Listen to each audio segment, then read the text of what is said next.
Oh, you know what I love? Sports. Love sports. Sports. When It comes to Texas A&M. Where are you getting this information? Let me tell you.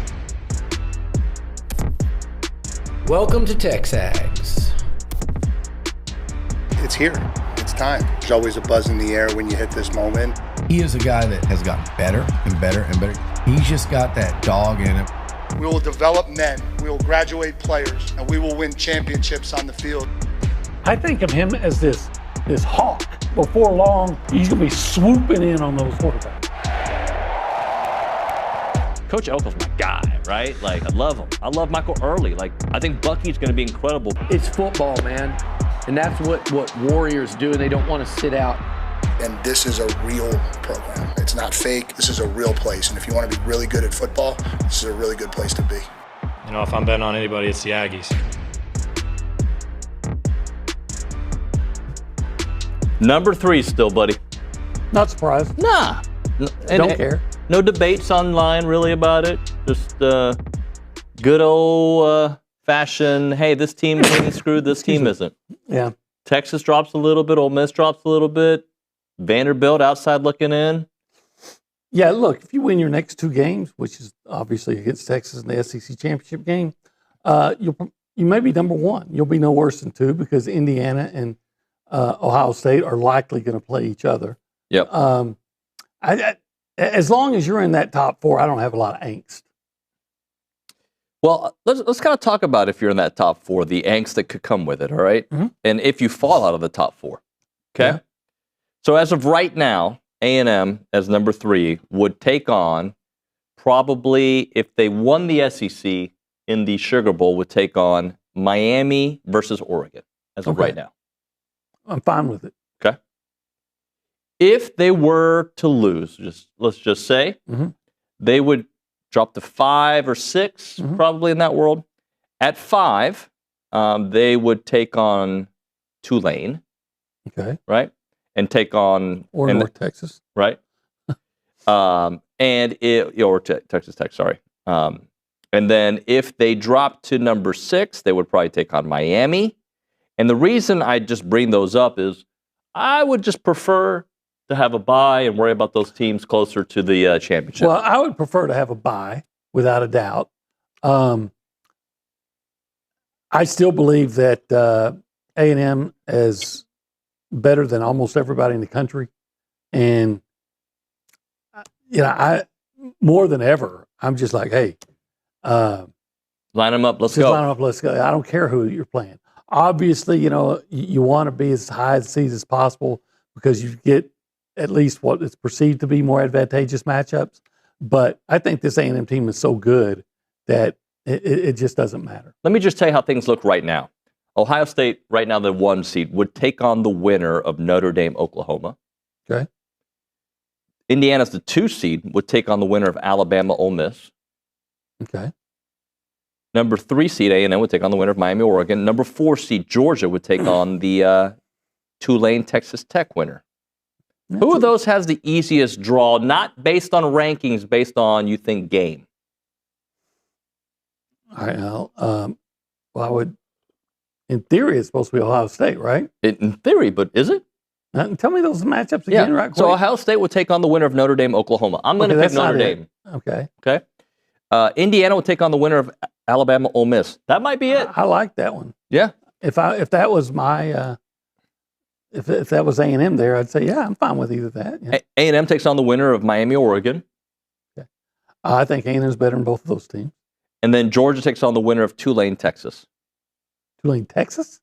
Texas Tech, excuse me. Sorry. Texas yeah, Tech. I think the most advantageous one there, might be Georgia. Crazy as it sounds, is the one Ohio. I'm sorry, Georgia, right? Ole Miss and Alabama. Oh yeah. I think Georgia would destroy either Tulane or Texas Tech, though. I think they would win. I don't know that they would destroy Texas Tech. I think they would win. Do you think Indiana would destroy Alabama or Ole Miss? I think they would win. Yeah. I think when I watch Alabama, I see a one-dimensional offense and I agree. And a good but not great defense. I agree with that. And when you look at Notre Dame, Oklahoma as a matchup, okay? I think Notre Dame can score. I think Notre Dame can score. They're not going to score at the same level against the Oklahoma defense, but I just don't think Oklahoma's going to score. Oklahoma can score to keep up with them. Yeah, I agree with that. Again, we're just kind of role playing here. Plus, it won't be that way. And I know you said this is how it is now, but the ACC champion's not even in there. And so that's going to upset the whole apple cart when you finally have an ACC champion. Correct. Yep, correct. We found out that Moss is doubtful for the game, as is Anthony Hill for Texas.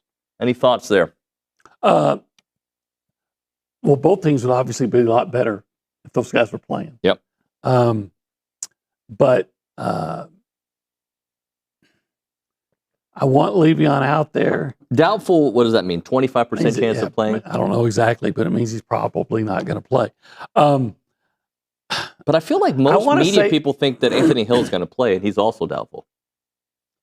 And maybe he is. Is he going to have a cast on his hand? I'll say this. If both of those guys are out, as much as I like Le'Veon, advantage A&M. I think it's advantage A&M because I do believe that A&M has more depth at that position. Yeah, boost that position.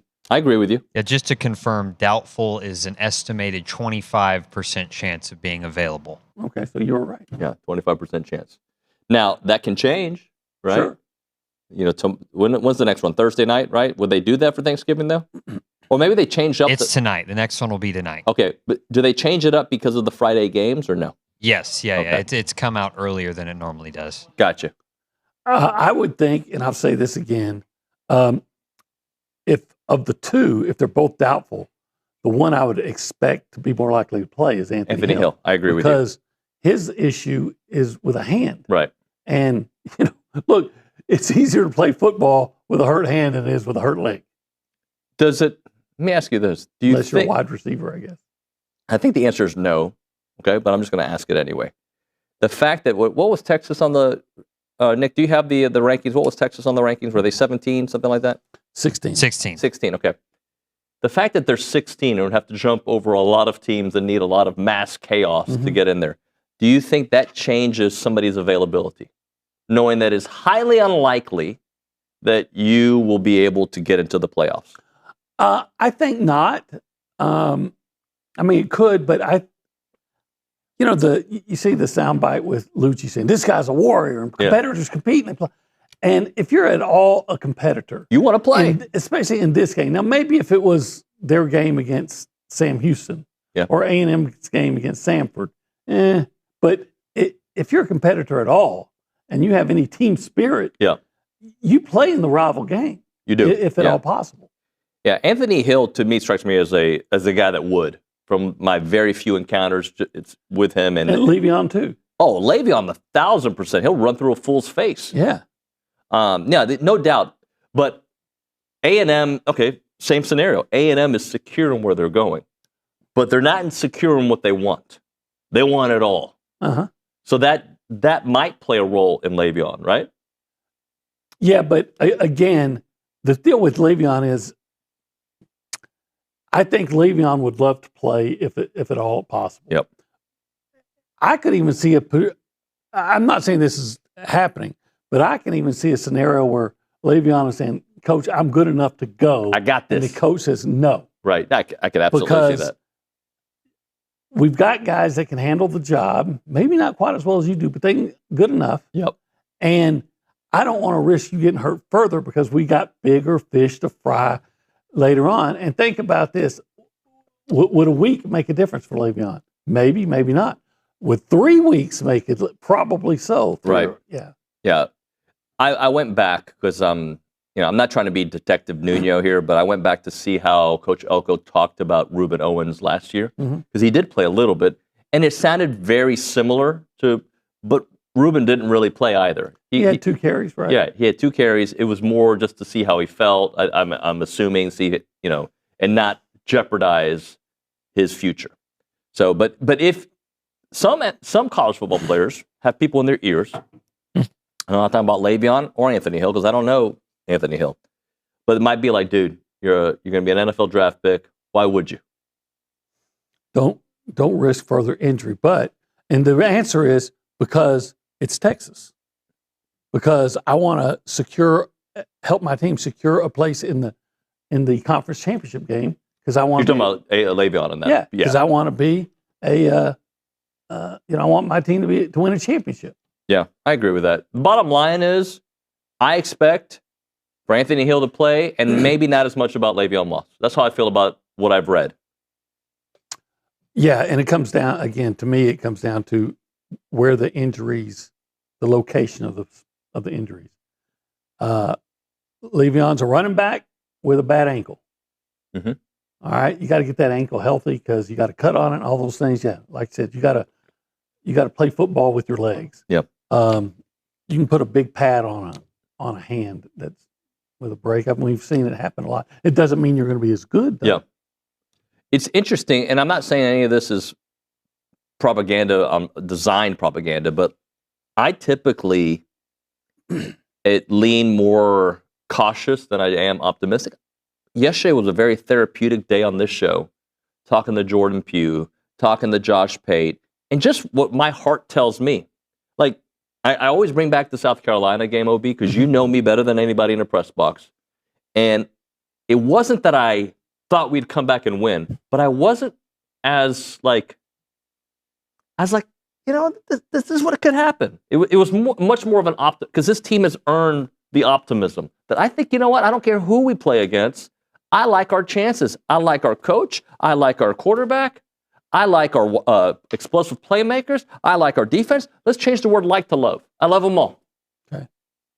You love that kicking game? I didn't mention them. Yeah, that's why I actually love Randy Bond. I do. Yeah. Like, I think he's had a rough year, but I like the player. I just said the kicking game. In general, yeah. In general. Look, that's why I agree with all that, and that's why I said earlier, I think A&M's as good or better than almost everybody in the country, and that's why I don't really stress about the matchups.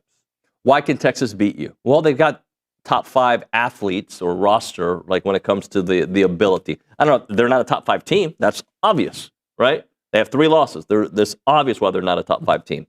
But from an athlete standpoint, I do believe that they are that level. So they can beat you if you don't bring it. Just like South Carolina can beat you if you don't bring it. It's at their place. They have a very disruptive edge, right? And A&M adjusted well in the second half of the South Carolina game, but with Dylan Stewart. But we all know that in this game on the road, you're going to have to do it for 4 quarters. Oh, absolutely. And you're going to know where Colin Simmons is on every play. I would suspect that he'll line up across from Demetrius Crownover more often than not. Yep. So Demetrius is going to have his hands full. Don't go off sides, buddy. Maybe I shouldn't use the term his hands full.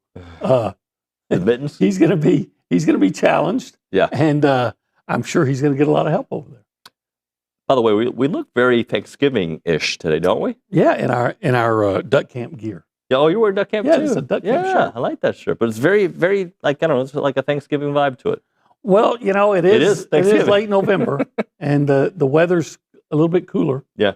So I thought, hey, this is a perfect time to wear this. It's nice, warm, flannel shirt from duck camp. Yeah. Well, this is TexAgs Live. We are presented by David Gardner's Jewelers. We're in the Rollo Insurance Studio. This is the Go Hour, presented by the warehouse at CC Creations. He's Olin Buchanan. He's David Nuño. Thank you for telling me.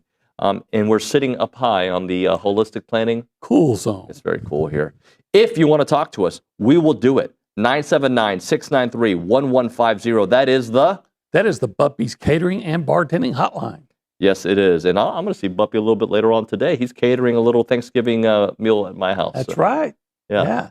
He had some turkey for us about, 2 weeks ago? Yeah. A week ago? That was phenomenal. I'm not really a turkey guy. I like the smoked turkey, but that turkey I don't know what he does different, but that was a different turkey. Well, and that I've said on the show this week multiple times, we do more of a Cuban Thanksgiving, right? So he's prepared some Cuban dishes for us. A little moros, a little, what else did he do for him? Mojito. It's going to be fantastic. None of that makes any sense to you. I know what mojito is. Not the mojito drink, the mojito sauce that you put on top of the meat. Do you have and yuca? My wife's from Honduras. Her family was, so She likes the. Do you have the rice with the beans in it? Yeah, that's called moros. Yeah. And then what is the plantains? Plantains, platanismo maduro. Yeah. Okay, so I guess that's probably just a Latin American staple. Very Latin American, yeah. Anyway, this is America, and we're going to go around the room and say hi to Americans. Behind the glass is our good friend, Nick Savage, a real American. Howdy, good morning, y'all. How are you? I'm good. Totally unrelated note to everything we've been talking about today. How crazy is this coaching carousel going to get? All right, yesterday, Eric Morris gets hired at Oklahoma State. I'll tell you what, Arkansas thought they were going to get him, by the way. That opens up North Texas. Less consequential. Jim Mora is going to leave UConn. He goes to Colorado State. But, like, it's just, it's like a tornado in my head. It's just like it gets worse and worse with more jobs that open up and get filled and stuff. Like, I'm going to have to make a second version of this graphic to fit all of the coaching vacancies that are going to show up. But it's just crazy, and it's not even the end of the regular season yet. Is that how you spell carousel? I think so. Carousel? Maybe not. I make mistakes too, OB. So thank you. Thank you for editing me there. Carousel. That's the. I like it version. I like it better that way. That's the Cuban version. Yeah, he did it on purpose. Can you put that graph? Well, you probably don't want to, but I don't care. OB already called me out. It doesn't matter anymore. Is that how you spell it, by the way? I think it would be Carousel. Okay, this is embarrassing. But hey, I see it happen on ESPN sometimes. So of those job openings, because I think we're now in a college football realm where it's all about the playoffs. How many of those schools actually thought they legitimately had a chance for the playoffs? The SEC schools did. So is the North Texas coach going to continue to coach North Texas? I believe so, yes. I believe that's the case. I think he was going to have a team meeting yesterday. He was going to keep on, especially if they make it to the playoffs. So then we should expect Kiffin to do the same at Ole Miss? I don't know about Kiffin's situation. That one seems a little bit selfish. Yeah, it is. It's a lot different because I can imagine the folks up in Denton are telling Morris, yeah, look, you got to take that job. Yeah. You got to go. Go. But please coach us. Yeah. Let's try to get an upset in that first round. Yeah. Anyway, but how many of those, like, the SEC jobs, the Big Ten jobs, those guys get fired for James Franklin got fired because he can't win the big game. Yeah, I think that was a bad idea to fire him. But Brian Kelly got fired because A&M beat that ass. Sorry, Sid. Well, they did beat him really bad. God, they beat him. With a belt? Yeah. And a bat. Yeah, they beat him like Joe Pesci and his brother at the end of the casino. Oh, yeah. Yeah, that's what they did. It's a good scene. You should Google that scene at some point, Sid. I'm sure you're a big casino fan. It's actually Carousel. I got the S and the U mixed up. Yeah. It happens. Richard Zane will tell you it happens in my copy quite often when he's trying to edit. Yeah. Let's go to the Angry Elephant News and Social Center. That's where we find the Clevenger. Sydney Clevenger, good morning. Good morning. How are y'all? Doing well, thank you. How are you this AM? I'm a little tired because last night it was a late night for Aggie men's basketball. It was a 2.5-hour game, 52 personal fouls, 69 free throws. We were there for a while. But the Aggies did dominate Mississippi Valley State. They put up 120 points on the board, which is actually the highest amount of points scored in Reed Arena and second highest in program history, just after 127 points. We can probably see this broken at some point during the season just because of how talented these players are with the ball in their hands. But defense could use a little bit of work. They did give up 84 points to MVSU, which is the highest amount of points MVSU has scored against a D1 school under their current head coach. But I don't think this is a place to worry quite yet. This team is still coming together.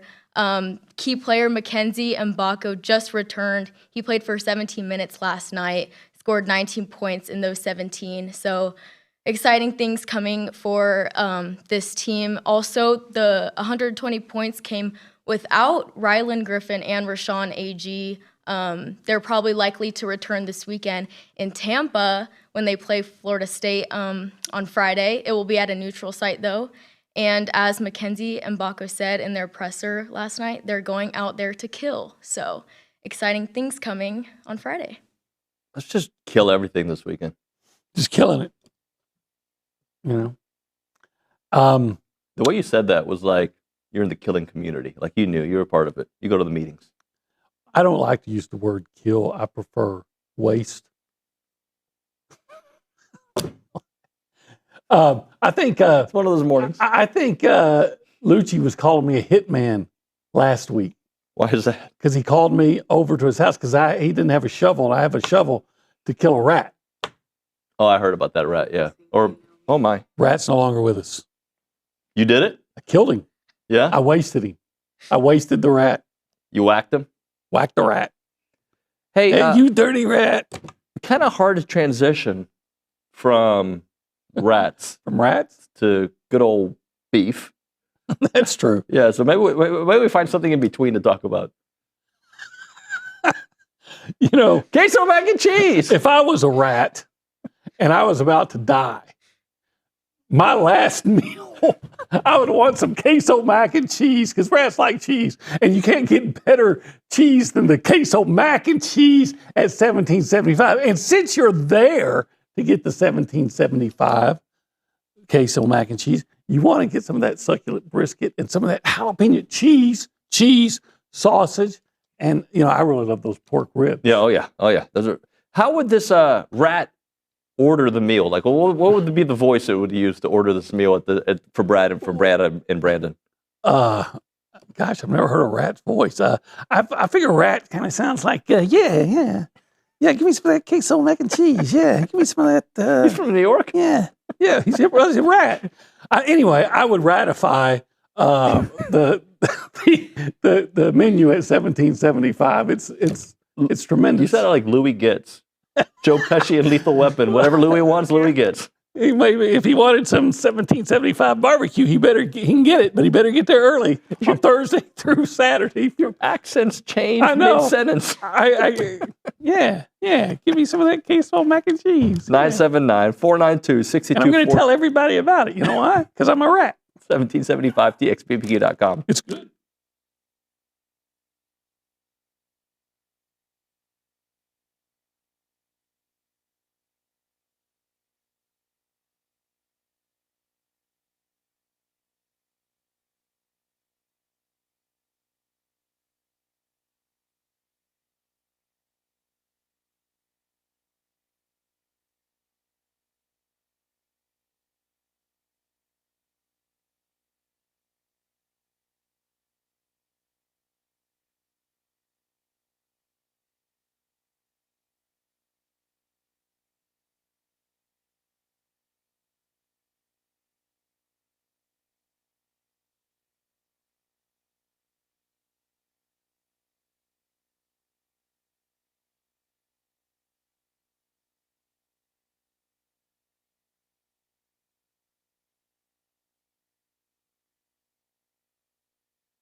And we are back. It is TexAgs Live. We are presented by David Gardner's Jewelers. We are in the Rollo Insurance Studio. It is the Go Hour presented by The Warehouse at CC Creations.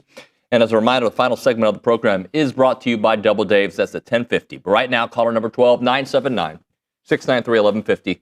We will hook you up with your choice of a dozen pepperoni rolls or a large one-topping pizza from Double Dave's.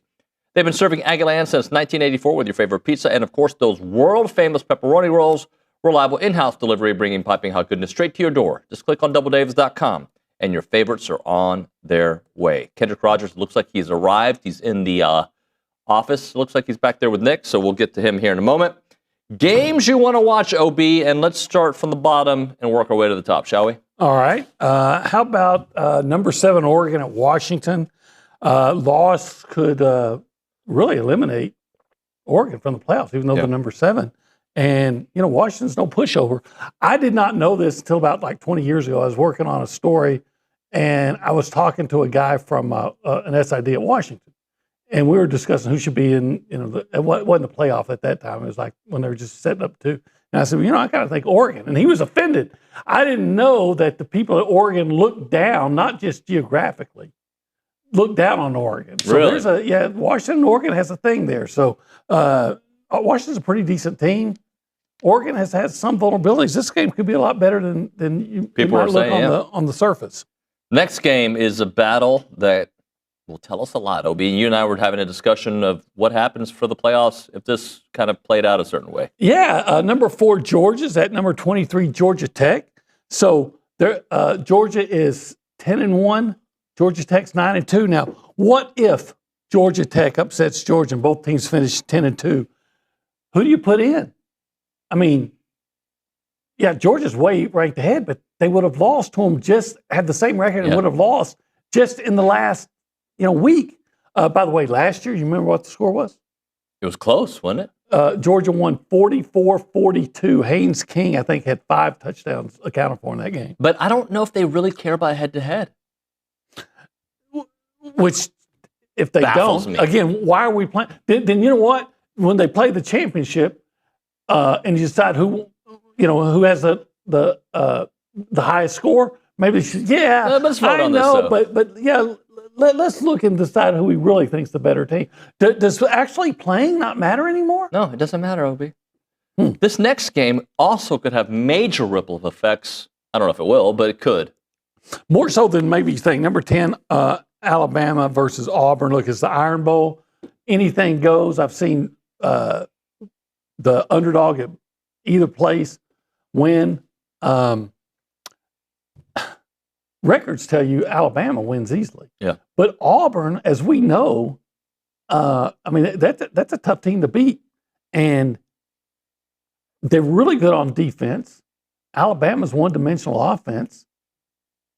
The freshman kid at Auburn, I don't know how much he's going to play quarterback. Deuce Knight. Yeah. But, he gave him some juice last week. I don't know. I think Auburn can keep him in the game. I'd still go with Alabama, but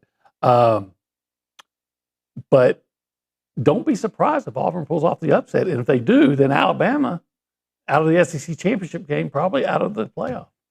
What's going to happen with this major rivalry, Ohio State and Michigan? Yeah, Michigan's looking for a 5th consecutive victory over Ohio State. Remember when they couldn't beat them? Yeah, now they can't lose to them. Even if Ohio State loses, they're in the playoff. Michigan, though, do they have a leg to stand on? I think they only have 2 losses, right? Yeah. And so if they were to beat Ohio State, a 10-2 Michigan team has to go, right? With a win over Ohio State? Yeah. But I wonder if that would get them in the. No, that probably wouldn't get. Would it come to the expense of the SEC? Could. It could, but you couldn't. In theory, they couldn't go over Oklahoma, Michigan, right? Even if they beat because they lost Oklahoma. But I don't know if that matters. But head-to-head doesn't matter, I guess. Anyway, that would be Ohio State. Michigan's always a good game to watch. I mean, that would be very intriguing to see what would happen if Michigan pulled off the upset.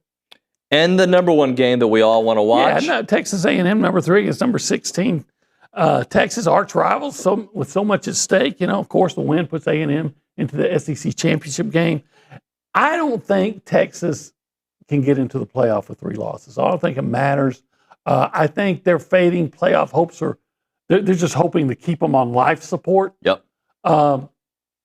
But I think if you're Texas beating A&M, or if you're A&M beating Texas, is enough of a prize to go all out in that game, no matter what happens later. Yeah, what have they done against top 5 teams this year?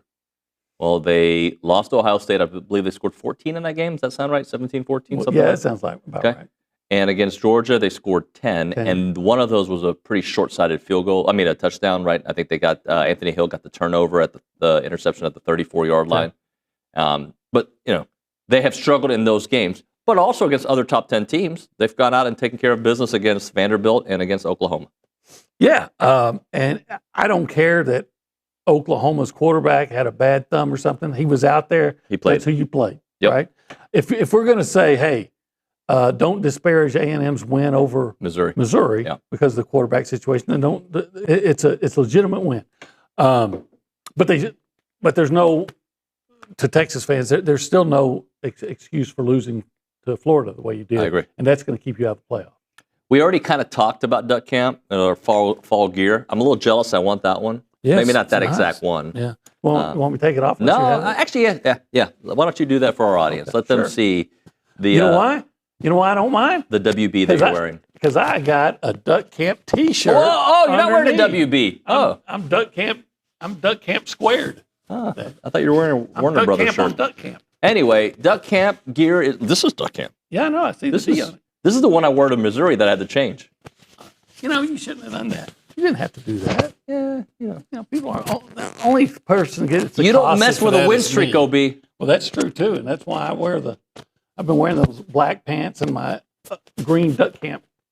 Johnny Cash look. I don't know what it's called.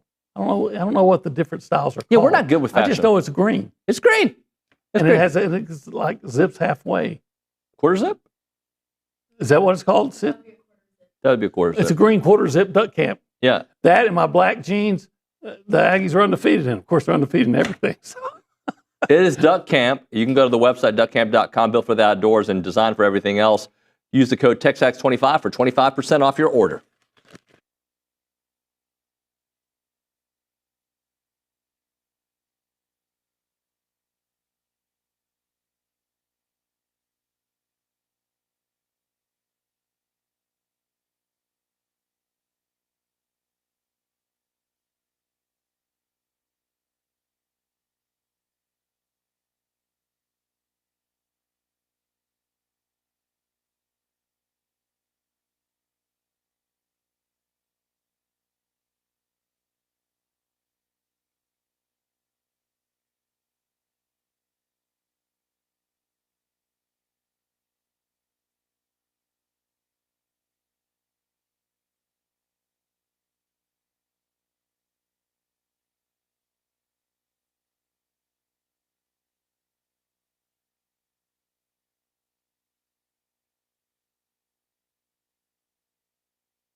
We're back here on TexAgs Live. We're presented by David Gardner's Jewelers, Rollo Insurance Studio. The Go Hour presented by The Warehouse at CC Creations, Nuño OB, and Kendrick Rogers here.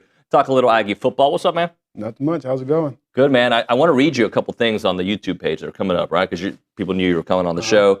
Here's one from K-Cup, man. Kendrick Rogers was a human highlight reel when he got the ball. DW says, Kendrick really has some unreal snags in his career, made so many unbelievable catches. People talk about the LSU game. Brad Duncan says, the most underrated receiver in A&M history. People giving you some love. When I think circus catch, I think Kendrick Rogers. Yeah. I think an LSU player holding his arm down, but I think what was it, the right arm, and then a one-handed catch with the left hand. Yes, sir. I think of the guys from LSU calling me the next day, want me on the radio to say, don't you think that they shouldn't have called pass interference on their plays? Of course they should have. I mean, it wouldn't matter anyway. They're still butthurt in Baton Rouge. Oh, yeah. I had a couple coworkers that are huge, diehard LSU fans, and they give me so much. They give me so much crap about it. They should give you respect. No, they hate me. Hey, Kendrick, catch up our audience what you're doing. I know you're coaching now. Let them know. I'm coaching in Cameron, wide receivers coach.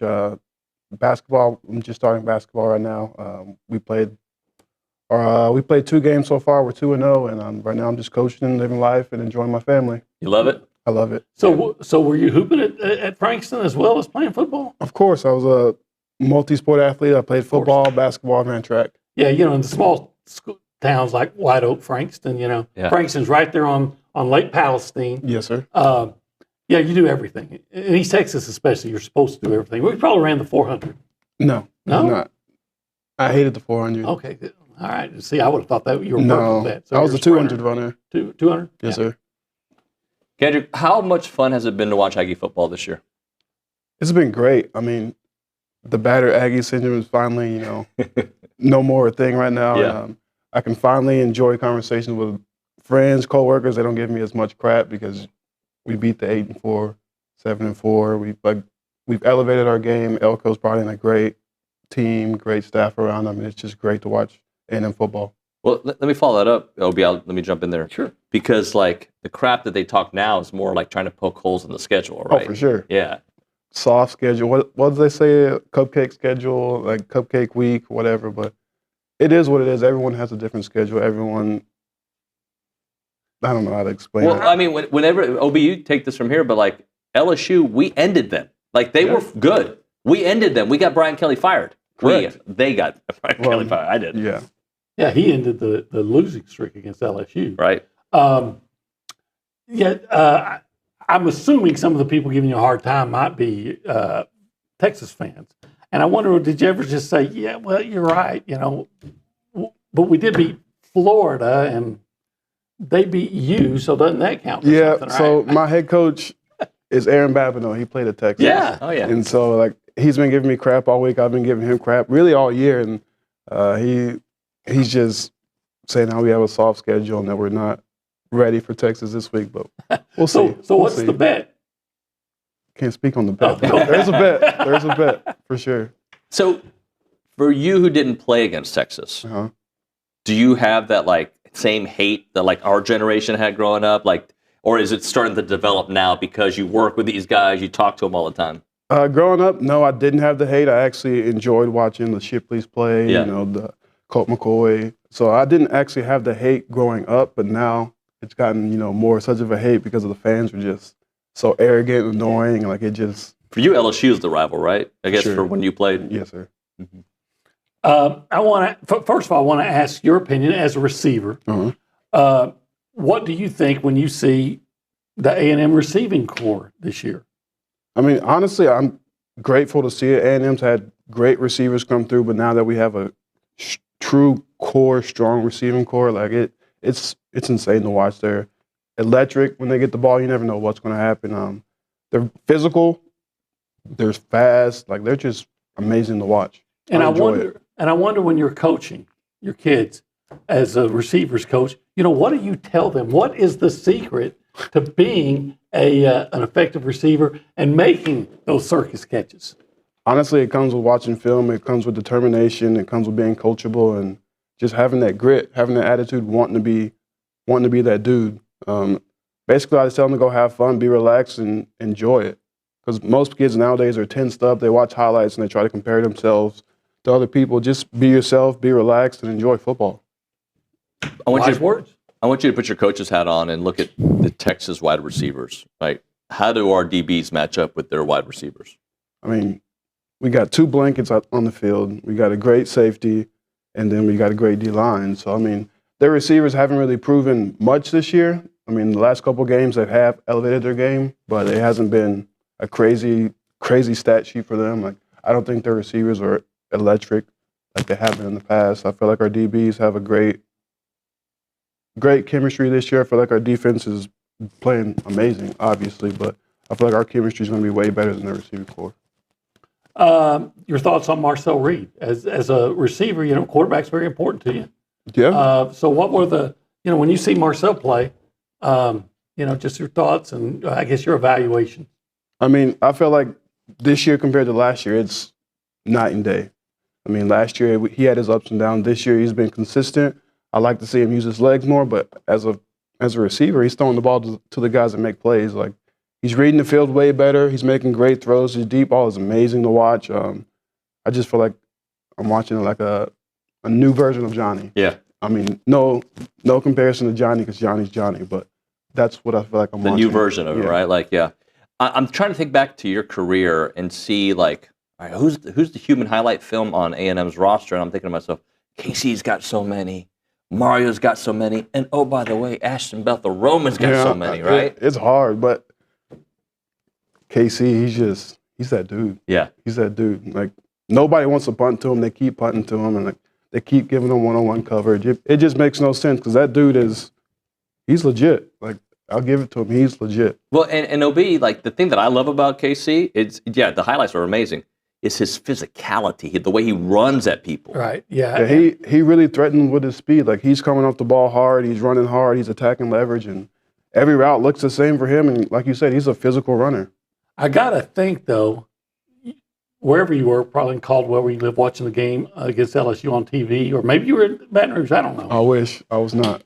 But I got to think when you see Ashton Bethel Roman going across the field and reaching back and making a one-hand catch, you got to be thinking, hey, they need to put a 1 in front of that 3 because that's reminding me of me. That dude, that was a great catch. I was sitting on the couch watching. I was like, wow, that's an amazing catch to come back behind your body, catch it, and keep your feet and go. Like, that was impressive. That was very Kendrick Rogers-like. By the way, you made all these circus catches, but people forget the toughness you played with. I remember this. We all remember this touchdown. I think it was against Mississippi State, where you're almost crawling, and putting a hand down and getting at the end zone. I mean, it wasn't just about making acrobatic catches. Yes, sir. I mean, growing up watching Megatron, I mean, that's who I wanted to play my game after, and he was a physical runner, physical blocker, just a physical receiver. So that's what I wanted to bring to the table.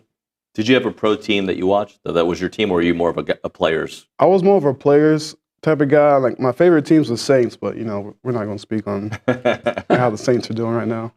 Is that because Eric McCoy's No, I grew up loving the Saints. Okay. Drew Brees, Reggie Bush, just that group.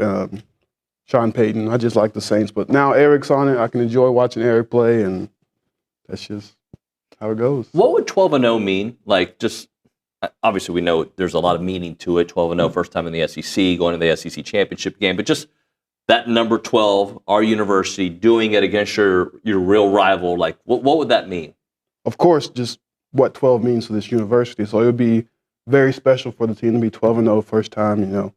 Really putting the doubters quiet, avoiding the whole cupcake schedule, blah, blah, blah. You still have to play in the SEC. You still have an SEC schedule. So just showing what Elka has brought to this team, brought to this university, going 12-0 would be huge. It'd be huge for the future of A&M, and I just feel like it's just going to be a special event. Yeah, you talk about that SEC schedule. Why is it so challenging in the SEC? What makes it so challenging as opposed to some of the other teams you would play against? Let's see. I don't know how many years it's been that the number one recruiting class has been in the SEC. You have Georgia, you have Alabama, you have A&M. Let's just see. You have all the great talent wanting to be in the SEC, and the SEC resembles the NFL. So if you want to play at the next level, you have to be playing against the best, and the best is in the SEC. It's physical, it's fast, it's just the best. So it's more physical than when you play like Clemson? For sure. Clemson, don't get me wrong, Clemson had a great defense, they had a great team, but when you face teams like that every week in the SEC, it's different. It's just a different atmosphere. All right, we got to hit a break here. Thank you for coming in, man. Appreciate you. Got a message for you on here that'll show you at the break, all right? Oh, God. All right, this is a good one. You'll like it. A moment for Caldwell Country Chevrolet, Highway 21 in Caldwell, online, CaldwellCountryChevrolet.com. When you're looking for a new car, you should start your search at CaldwellCountryChevrolet.com. They put all their vehicles on the lot that you can see on the website, so you don't have to make the drive just yet. And when you zero in on 2-3 cars, you make that drive. It's not that far of a drive. We'll talk about that in a moment. But you'll see an amazing selection, the best customer service, and great pricing, right? And of course, on top of that, great trade-in value for whatever you want to trade in. And that comes with all their amazing services like complimentary oil change for the life of your vehicle as long as you own that car from Caldwell Country Chevrolet, and complimentary pickup and delivery for their service customers. It's about a 15-minute drive, the edge of Bryan, to the beginnings of Caldwell. Short conversation away, but you'll see the difference when you step on the lot and do business with the great people at Caldwell Country Chevrolet. Highway 21 in Caldwell, online, CaldwellCountryChevrolet.com.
All right, we talked Kendrick into staying in another segment. I have a question about coaching kids and kind of the world that we live in today. We were discussing at the earlier break that like kids today don't watch football the way we did a lot of times. Kids today are on their devices much more than we were. We were outside playing, right? But when you get a kid that's wired the way the old school guys is, can you see a difference on the field? I mean, you can see a difference on the field. You can see it in the weight room. You can just see it by how they carry themselves compared to the kids that are watching TV, playing Fortnite, playing on their phones. You can see like the demeanor of that kid is completely different. The way they carry themselves is dramatically different.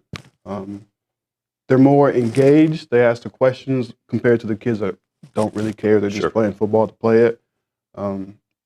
There's fewer kids that way now than there used to be, for sure. Yeah. And then like when they're being recruited, like what's important? I mean, I know NIL is now a thing, right? That's the most important It's thing. the most important thing, right? But like, do they watch the games? Like, will they watch A&M beat Notre Dame on NBC and when the whole world's watching? Does that move the needle for them like it used to?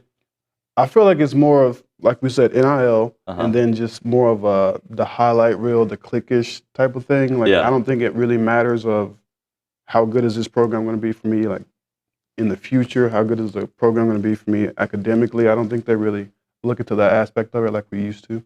We got about 30 seconds left. So, like, when somebody asks you about A&M, hey, you played at A&M, and, you know, what was that like? Do you sell them on the 12th man, which I assume you do, or do you sell them on the 12th man and the Aggie Network?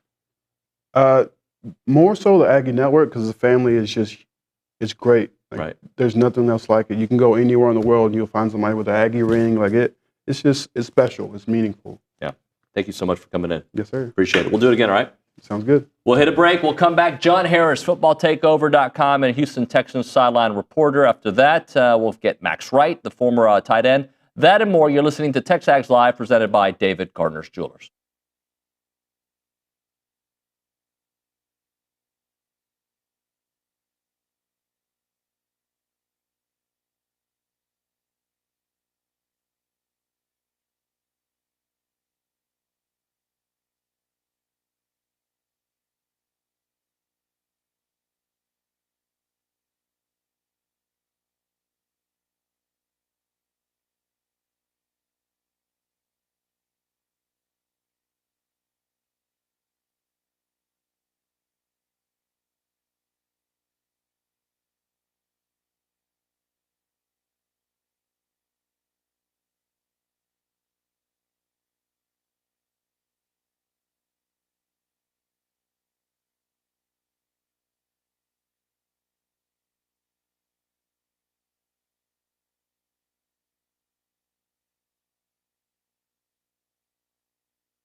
hide the women and children.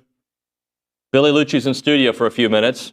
We'll get to John Harris here momentarily. But, Billy, you've got a little surprise to show us. Yes, I do, Lou Diamond Phillips, and here it is. I don't look like a Lou Diamond Phillips. I went and checked the front the other day, in the front of the building, and it had a package, and it had me wondering what's in the box. And then I opened it, and that was a 7 reference, by the way.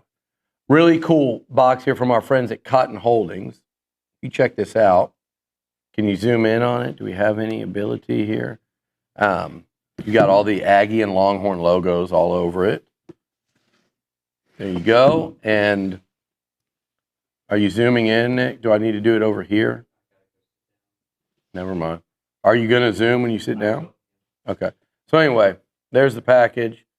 And I'm going to wait till they zoom in, but because it's really cool. Is that going to go in your... Lone Star Showdown logoed box. If you feel it, go ahead and feel it. It's a very nice feeling box. This is like a very I nice think it's box. the best Christmas present that I'm going to get this year. There you go. You can buy this? I don't think so. Okay. I think but it came to me. I think it's the best Christmas present because of this. Watch this. You ready? Coolest box ever. Can you put your microphone close to it? Or? Ladies and gentlemen, it's got a video. I didn't see that. A showdown for the pride of Texas. This decides who's the best in the Lone Star State. The Cotton Holdings Lone Star Showdown is more than a game. It's more than 6. So the video goes on, and then we've got this is awesome right here. It's always been It's a Lucchese football. It's been in partnership with Lucchese, and it's got the Lone Star Showdown logo on it by our friends at Big Game Balls. But anyway, Hey, it's your buddy. the whole thing it was a great present. Like I said, it's going to be the best Christmas present I probably get, and be a great spot in the office at the house, and also got me pretty jacked up and amped up for this Friday. And there's going to be a party down there in Austin pregame all day, and they have a couple of other things in there. So awesome present. Thank you for the folks at Cotton. And I just think that video, I've never seen a box with I didn't know it did that. Even when you first showed it to me, I just thought it was audio. I didn't realize it was video. Oh, no, it's an actual video. And I don't know how many times it plays, but I've had it for a couple weeks now, and it's still going strong. So I was kind of nervous there when I opened it. That was going to be a dud, but it's still going. I guess that's it? Or I want to hear stuff to do. I got stuff to do. I want to hear John Harris and hear his thoughts on the surging Texans and that defense. And I also don't want to get too far into the weeds on Hunter Yurachek doing Luke Evangelist 6'7" jokes. That was not a good look. It was one of the and just like he planned it almost. Yeah, the delivery was horrendous. Horrible. He looked like a hostage. I almost think he moved around team 6 and 7 just to be able to do that joke. Yeah, like I don't even know that it was. I think maybe he said, "Hey, what does it really matter? 6, 7?" And he was like, I like, and then to do that and do it so awkwardly and make it was just. He looked like a hostage guy reading a sign. It was so and then bad. He was forced to laugh. And this is the guy that's the head of the committee. Yeah, little dork. Oh man, I mean this is the guy that's going to decide where the Aggies land in the final ranking. So the only thing you can do is just win. So he can't do anything but screw you up between 2 and 3. Yeah. You have to take the power away from these people. But the fact that was a low point. You've already had one guy from the committee. You have to excuse himself and be removed from the committee. Now you've got this guy doing 6, 7 jokes. And you know, what did he call Reese Davis? Rich? Yeah, I think he called him Rich. Like, just a disaster. They can't answer questions. I have less than zero faith in this committee, but I have more than zero faith in John Harris. So why don't you guys get started, and I'll hop in the car. Thanks for the gift, man. I appreciate it. Yeah, you're welcome. All right, let's go to the Buppy's Catering. Ask John if he thinks you look like Lou Diamond Phillips from. I don't look like Lou Diamond from Phillips. A Few Good Men. No. Oh, maybe that one. He was a good-looking guy in that movie. Anyway, we go to the Buppy's Catering and Bartending Hotline. Johnny, do I look like Lou Diamond Phillips? I never thought that, but I love Lucci, so I'm going to go with it. Yeah, no, I don't look like him. Not at all. He said no. He says, I didn't think of it, Billy, but now that Billy says it, maybe. Do I need to send him a picture when you had the long hair? You La Bamba Richie Valens? Oh, you can send the long hair. Yeah. Johnny, good morning, buddy. Good morning, David. How you doing? Buddy, I'm actually really good. Not that I'm never not good. I'm always really good. But like I'm not only am I feeling great because it's rivalry week, but I'm feeling great because I like A&M this weekend. I just do. I oftentimes in the past I could find big holes to poke, and I'm not, poking as many holes. Yeah, I mean, I felt the same about the Aggies. I mean, I know a few Longhorns in my circles, and I don't say nervous, but they're not that confident. I mean, I know they want to, there's a part of them that believes, oh, hey, did you see what Arch did last week? Yeah, it was Arkansas. Who hasn't done that to Arkansas? Everybody has done that to Arkansas. And I think it was interesting watching the plays that Arch made. Nearly every big play he had came out of structure, where he dropped back, nothing, move around, shake everybody, and then make a play. Now, there is value in that. There's no question. But what bothers me, if I'm a Texas fan about that, is the fact that every big play you have, holy crap, I got to rely on my receivers now getting open a second time against the Aggie secondary. And oh, by the way, Cassius Howell and that defensive line are going to be crawling all over him. It's not like Arkansas. I mean, name an NFL prospect in Arkansas's defense. I'm sure there is one. And I rack my brain for one, and I don't know. But find one on A&M's, and they're all over the place. And that's why I made my player to watch Torian York, because I think Torian's going to have spy responsibility. He's going to have the responsibility, run fits, stopping the run game, not letting Wisner get going like he did last year in this big game. So I feel pretty good about A&M too. And part of that reason is because I haven't felt great about Texas. I just don't think Texas matches up personnel-wise. I don't think Texas matches up in the coaching contest between the two. I just haven't seen Texas outcoach anybody. I haven't seen Texas outplay a good team this year. And A&M's a really good freaking team. So as long as they're not turning the ball over, and look, and this is what Marcel has to understand. Man, you know how much I love Marcel, and I've been talking about it for the last couple of years, ever since that bowl game where I saw him up close. I believe in Marcel. I always have. But he's got to understand that in this game, sometimes punting is going to be okay. As crazy as that sounds, not taking that flyer risk. Like, I think he's open. Okay. Look, you're going to get your opportunities to move the ball down the field and make big plays.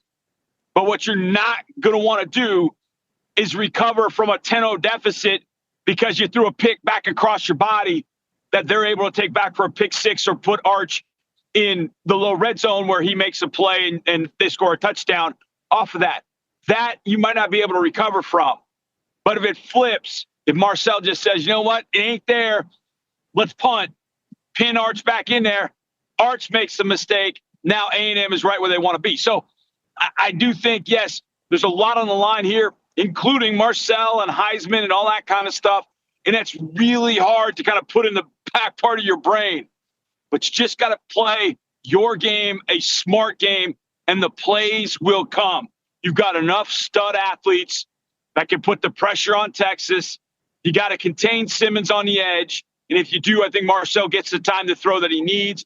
I think this could also be a game where the tight ends get involved for A&M and they make some plays. I love this tight end group for A&M. I think they'll get involved in this game if they want to focus on all the pass catching threats. And I think A&M wins this game. I don't know if 10 points is handily, but either way, I think A&M wins this game and goes to Atlanta.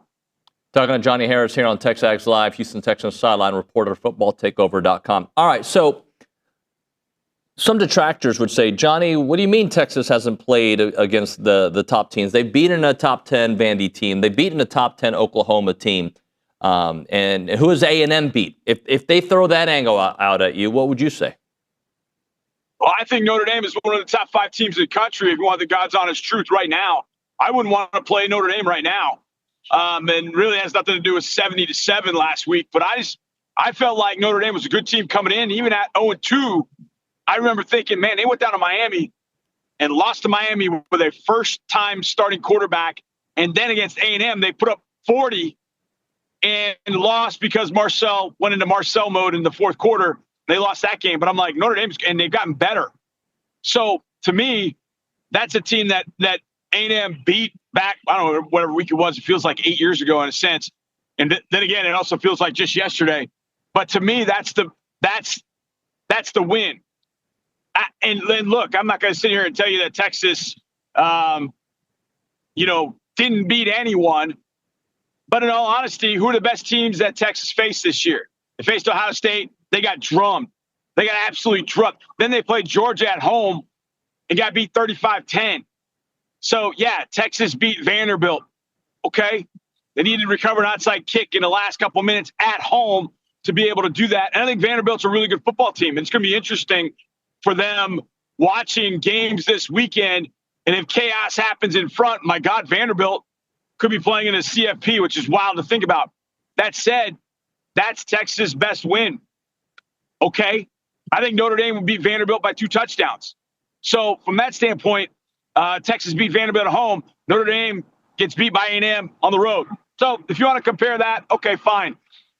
But you know how I do it, David. Analytics, all that kind of stuff. I don't know. I use the eye test.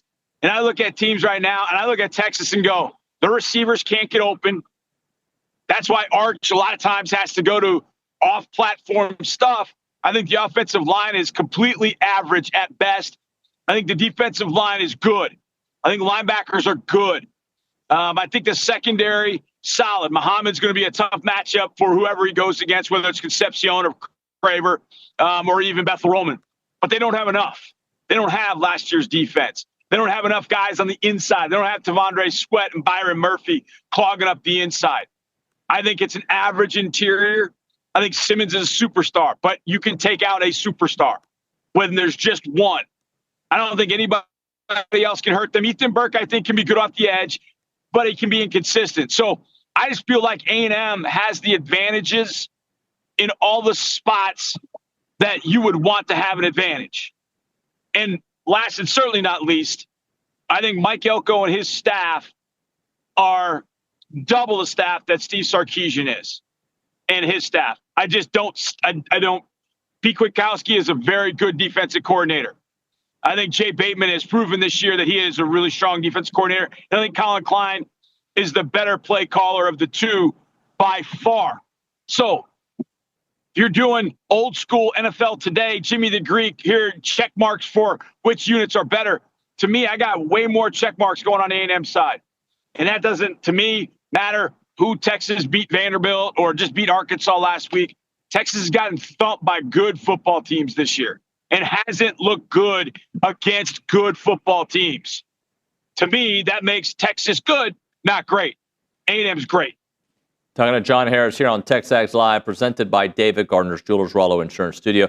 All right, Johnny, how about A&M's wide receivers against the Texas defense? Tell me a little bit about like the matchups there, what you've seen from the Texas defense that really the last few weeks hasn't played like the defense we saw early on. Yeah, I'm interested to see how they go about it, whether they'll travel Muhammad with one of the receivers. And I think a lot of times if you're traveling a DB, it's something that we started in Houston with Derek Stingley Jr. But what teams try and do, like, okay, we're going to put that receiver in a slot. Are you still traveling with him?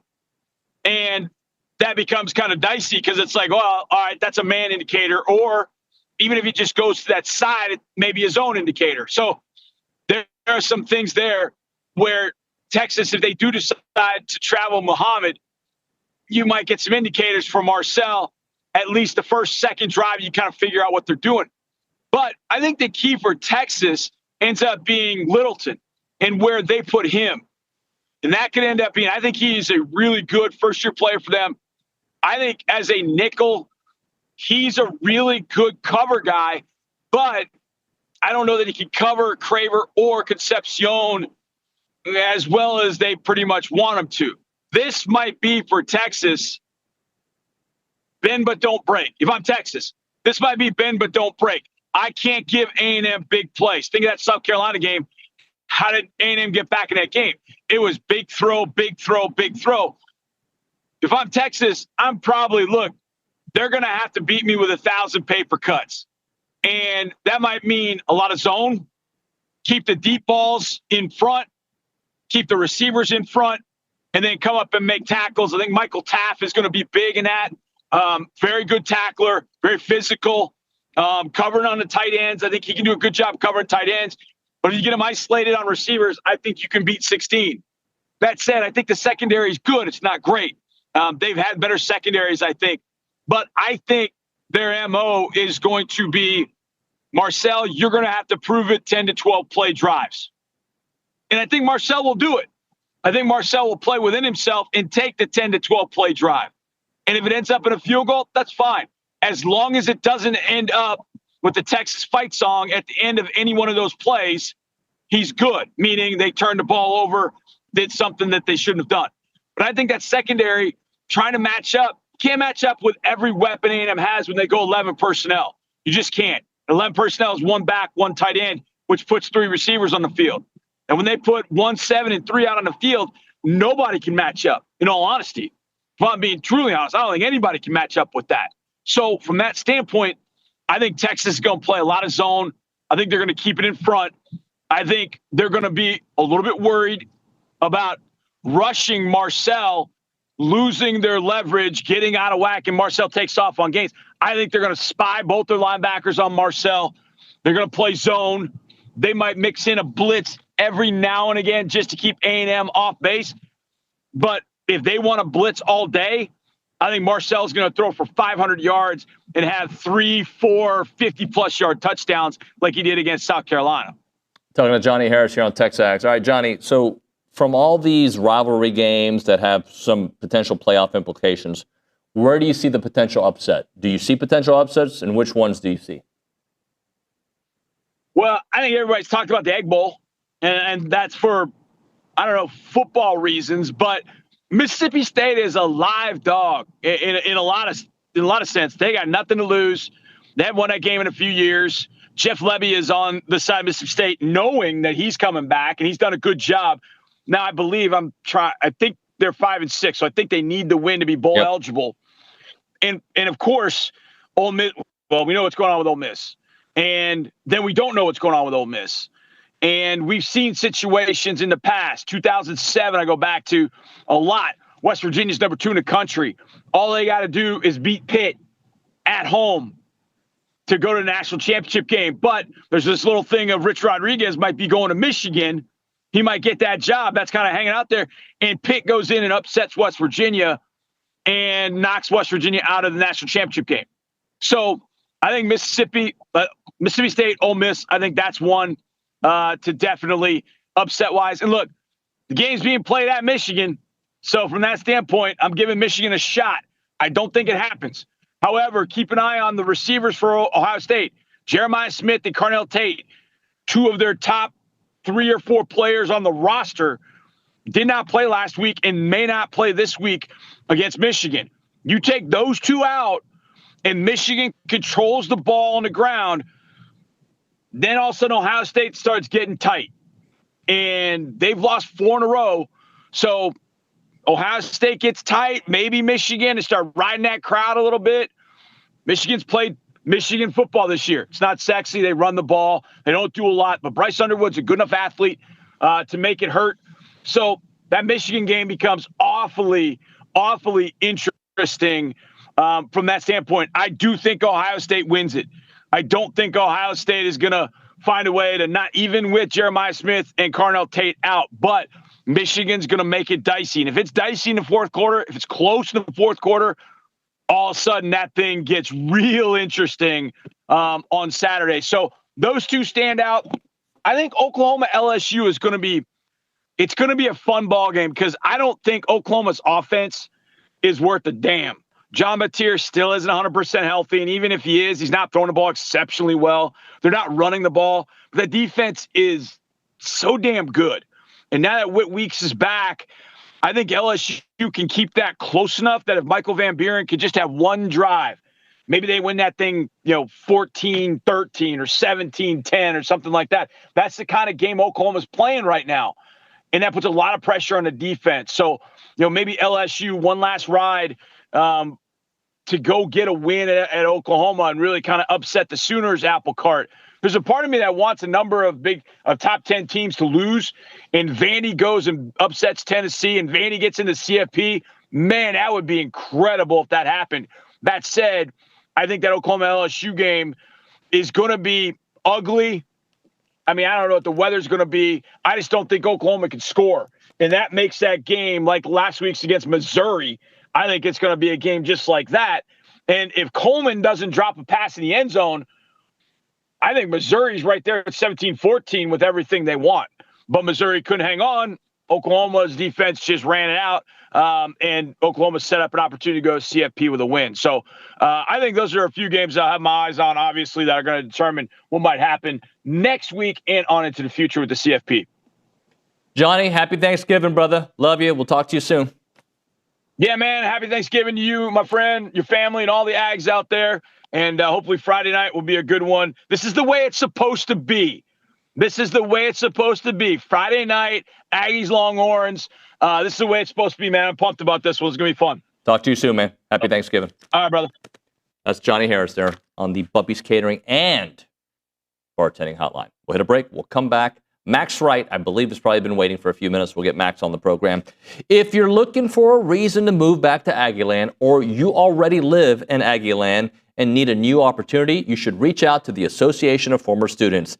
They bring all these Aggies together for their marquee events, and you can go work for them and be a part of those events. And they have openings in so many different departments, from fundraising to marketing to sales to communications, you name it. They got a lot of different ways, sales as well. So if you want to be there for Aggie Ring Day, happy hours, Aggie muster, you name it, you should join a team that exemplifies those Aggie core values of excellence, integrity, leadership, loyalty, respect, and selfless service, all in support of that worldwide Aggie network. So if you're interested in joining the team or sharing with someone that would be a great fit, please visit tx.ag/association jobs to apply and get more information on each position. It is the Association of Former Students.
The right stuff time. Welcome back to TexAgs Live, presented by David Gardner's Jewelers Rollo Insurance Studio. Let's go straight to the Buppy's Catering and Bartending Hotline. Talk to our buddy Max Wright as he gets ready for Thanksgiving. What's up, man? What's up? Good morning. Good morning. Happy Thanksgiving. Happy Thanksgiving to you. So, all right, you seem like a guy that gets it, even though you didn't play Texas, right? Like beyond what happens on social media. Talk to me about what this rivalry means to you, even though you didn't play them, but understanding the history and being an Aggie. Yeah, I think this rivalry is Texas football, right? I mean, you think about what this state stands for and what football is to the state of Texas. I mean, it's like a second religion, and everyone thinks about the Lone Star Showdown and the Lone Star rivalry, and I mean. For me, I wish I could have had this opportunity. I wish I could have played in this game. I think that this is one of the most fun environments and atmospheres. Getting to be at it last year as a fan in Kyle Field, while it didn't go the way that we wanted to, it was really fun to have that environment and that true rivalry back. I think that the Aggies have been craving for a long time. Yeah, but man, this rivalry is. I mean, it's a clash of cultures. It's a clash of what A&M stands for versus what Texas stands for. And I think that's what makes it the most fun is you look at the history behind these two schools and just the two different paths that these schools have gone down. It's going to be a dogfight. And I think that's what everyone expects for this rivalry every single year. I don't think that it's going to be any different this year. I think that it's going to be a great game. And You're right. As a guy who didn't play in it, I think I can feel the moment for the guys in the locker room, and still knowing some of those guys, I know that they're amped up about it. I wish I would have had this opportunity, though. I know I would have loved to get to, go toe-to-toe with some guys in orange. That would have been fun. Talking to Max Wright here on TexAgs Live. All right, I want you to think about some of your more emotional game weeks, okay? Because there's one thing to be too amped up for a game and lose focus of what the real job is, and then there's the right amount of focus / right amount of pent-up energy. Can you give me examples maybe in your career of a week that maybe you guys were too amped up and then a week that it was the right amped up and the right focus? Yeah, I think you're absolutely right, especially on the road in big games like this. You got to be able to keep a level head. I know for me, looking back at some games for us, whenever we played Alabama at home, we beat them in 22, I believe that was. That game for us was where we had the right balance of focus and emotion mixed into it. Because I think that's a big part of football that in the locker room guys feel. Football's an emotional game. You're going toe to toe. It's a gladiator sport with guys around you where you're laying your body on the line for the dude next to you. And if you come in to these type of games, purely just wrapped into emotion, that's where you see, mental errors that lead to, touchdowns and different stuff like that ultimately are going to be negative effects to your team.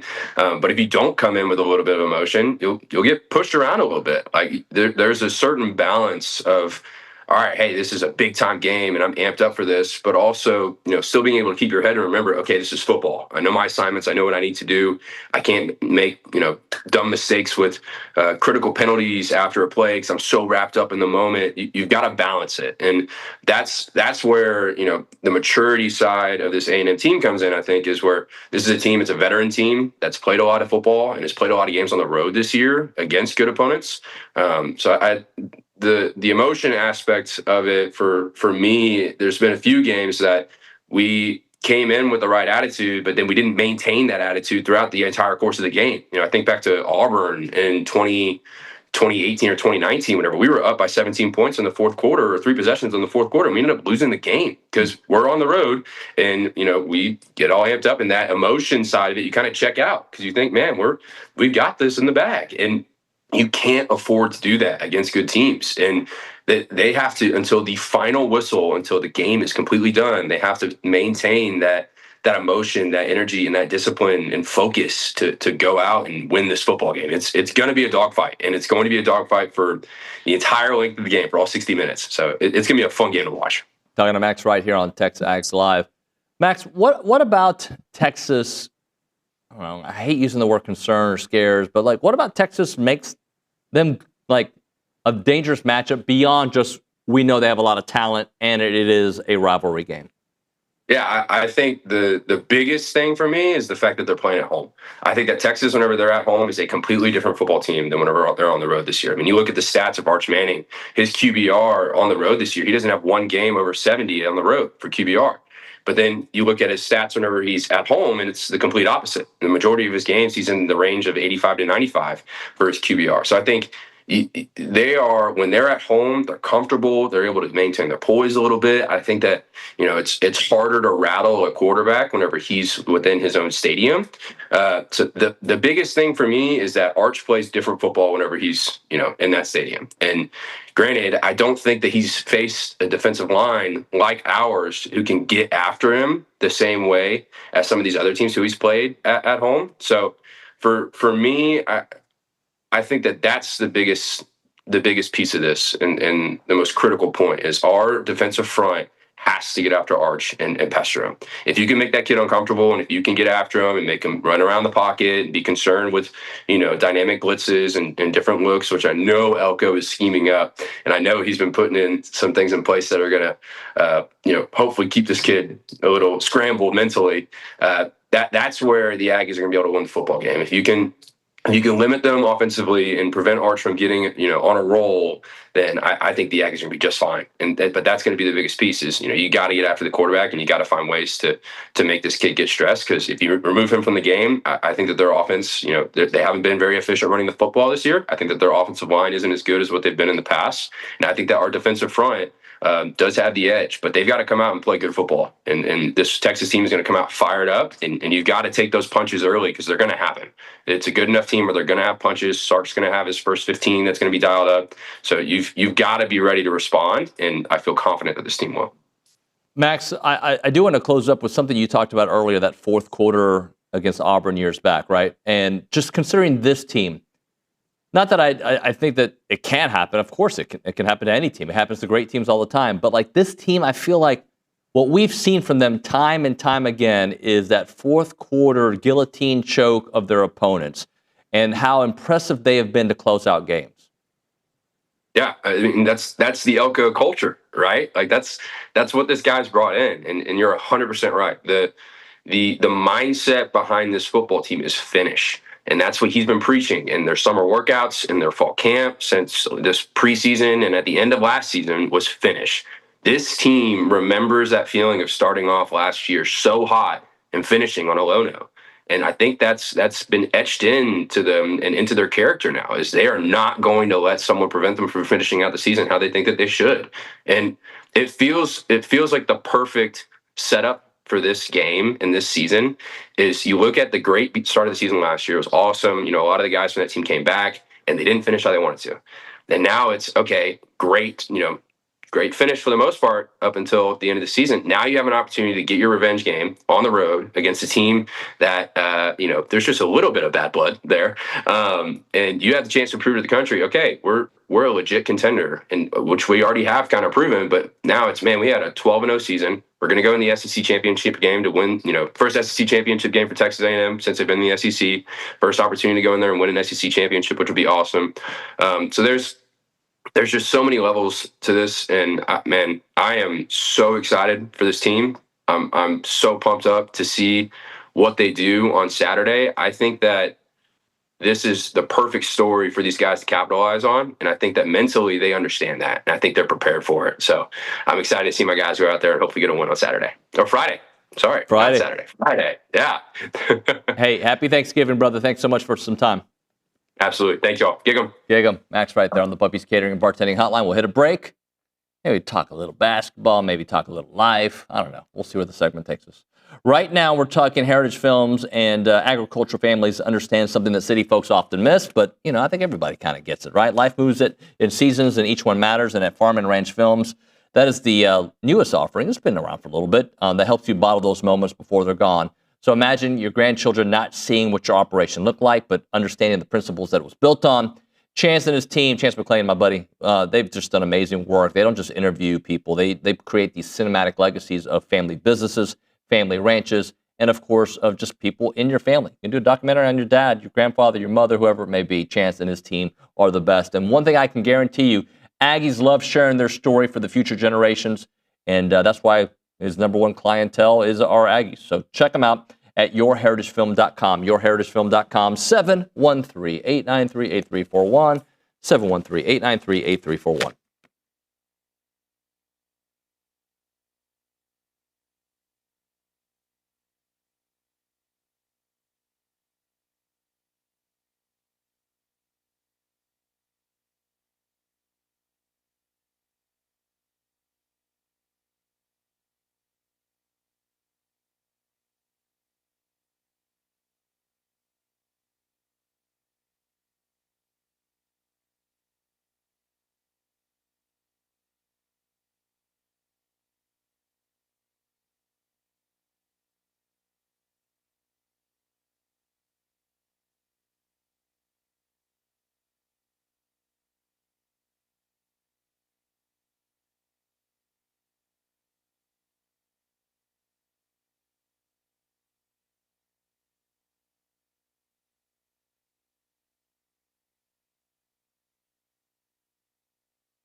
Wow.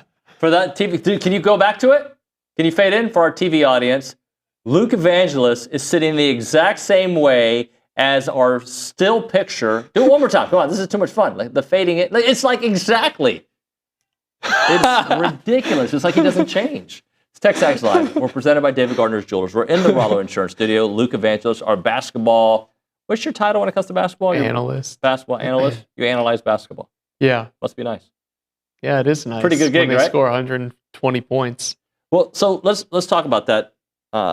There's mostly good from yesterday, some bad. Yeah. Like, your overall takeaway from yesterday's game. I mean, they did what they're supposed to do. They played the worst team in the country. They didn't cover, but they won by 36, and they scored the most points in 50 years here.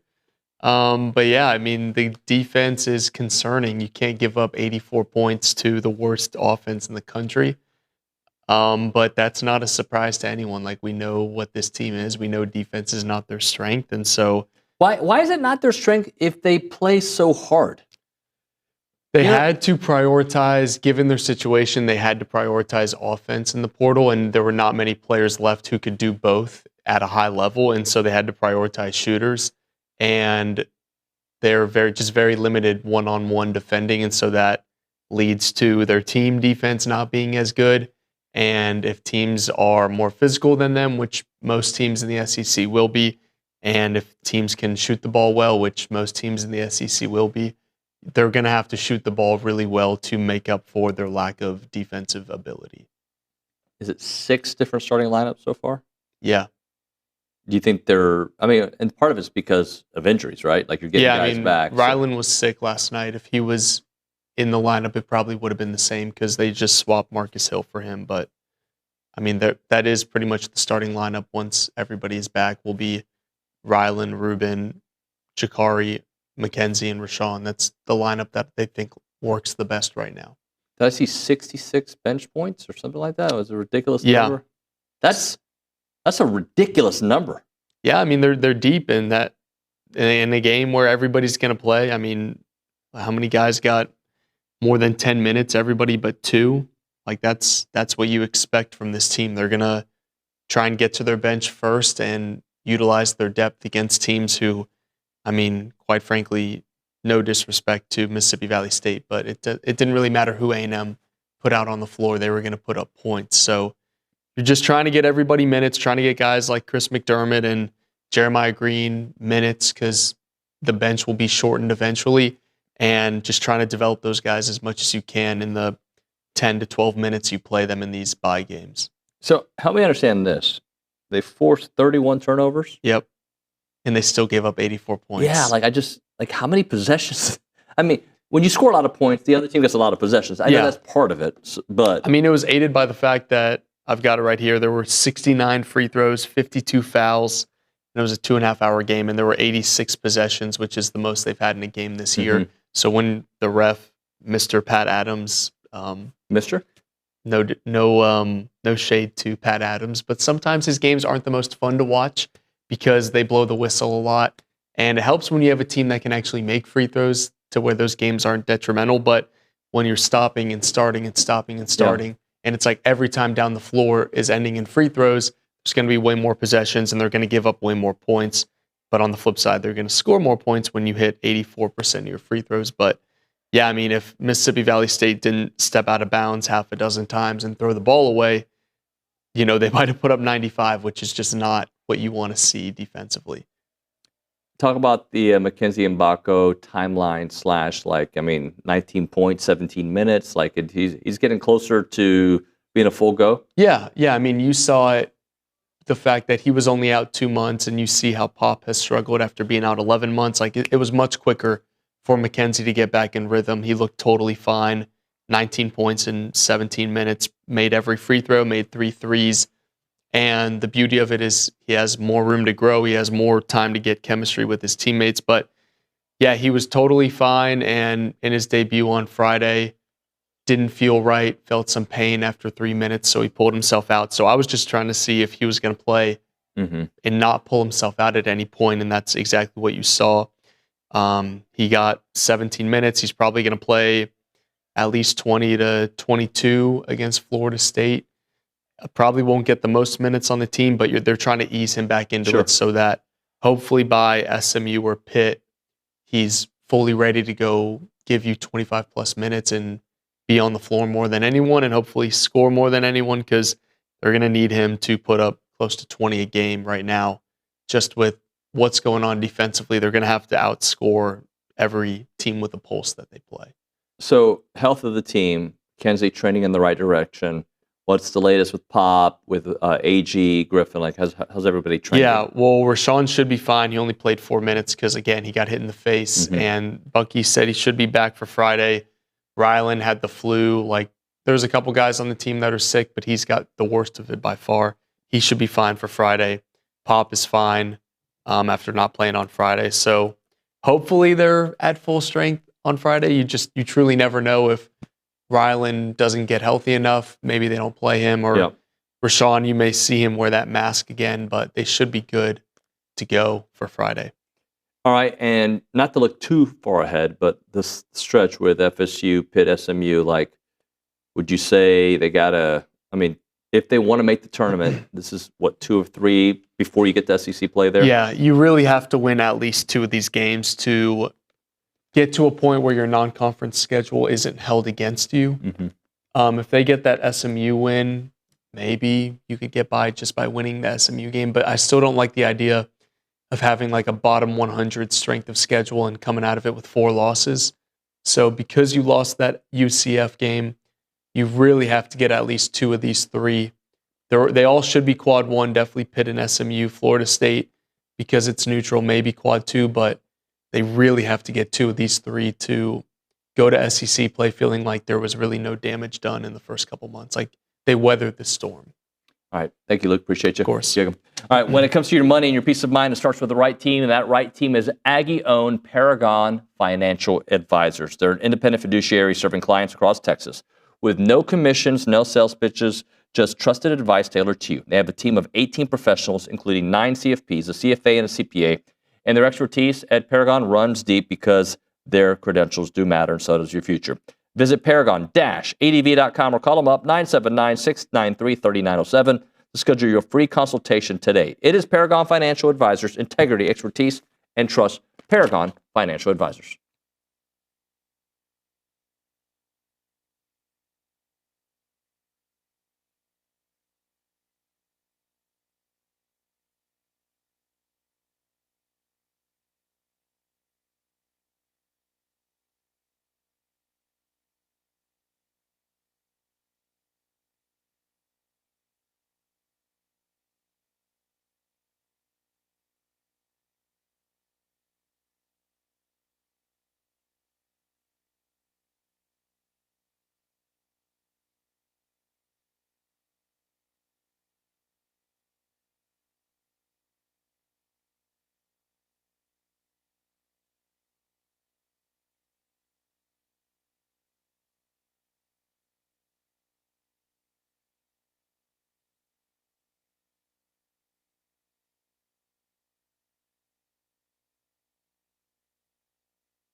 Do it again. Okay, it's not the same angle, but what is up with the youngsters wearing the same clothes? I don't know. Was this planned? No, I had no idea. And I looked up and everyone started laughing. Our radio audience, Kaylee Dreyer is wearing the exact same thing as our rejoiner still photo from 1986. The same shirt, just like Luke Evangelist wearing the same shirt. Luke's looked more similar. This is not the exact same? Yeah, it is. Oh, okay. All right.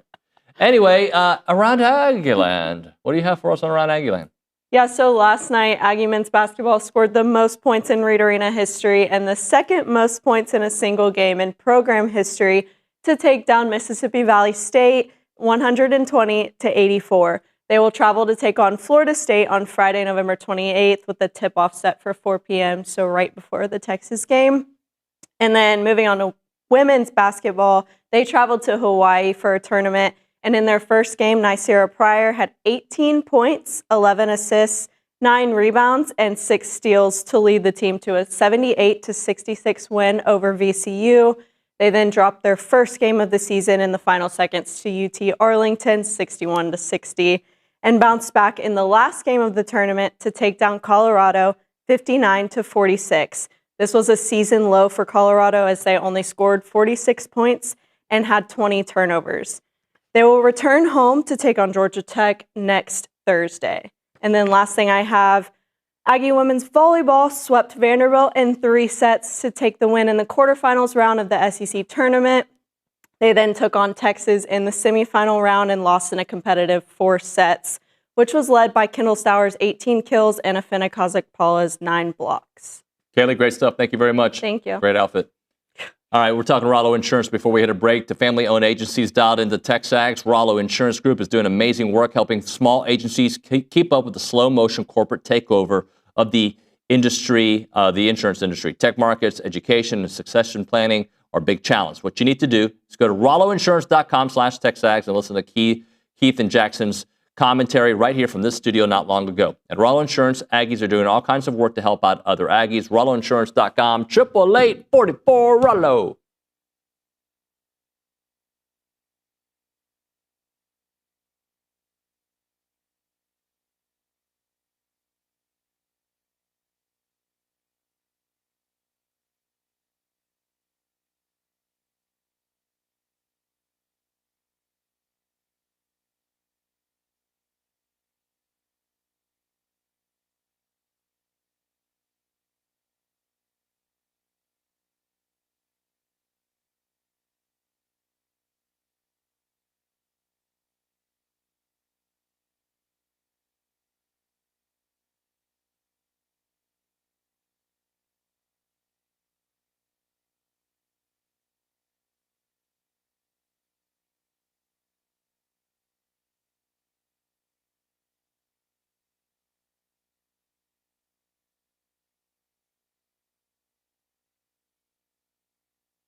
I was so hoping that Jason Howell would have the exact same outfit as he had in the picture, but it didn't work out for us. Welcome back to TexAgs Live, presented by David Gardner's Jewelers. In the Rollo Insurance Studio, it is now time for Recruiting Country, presented by our dear friends at American Momentum Bank.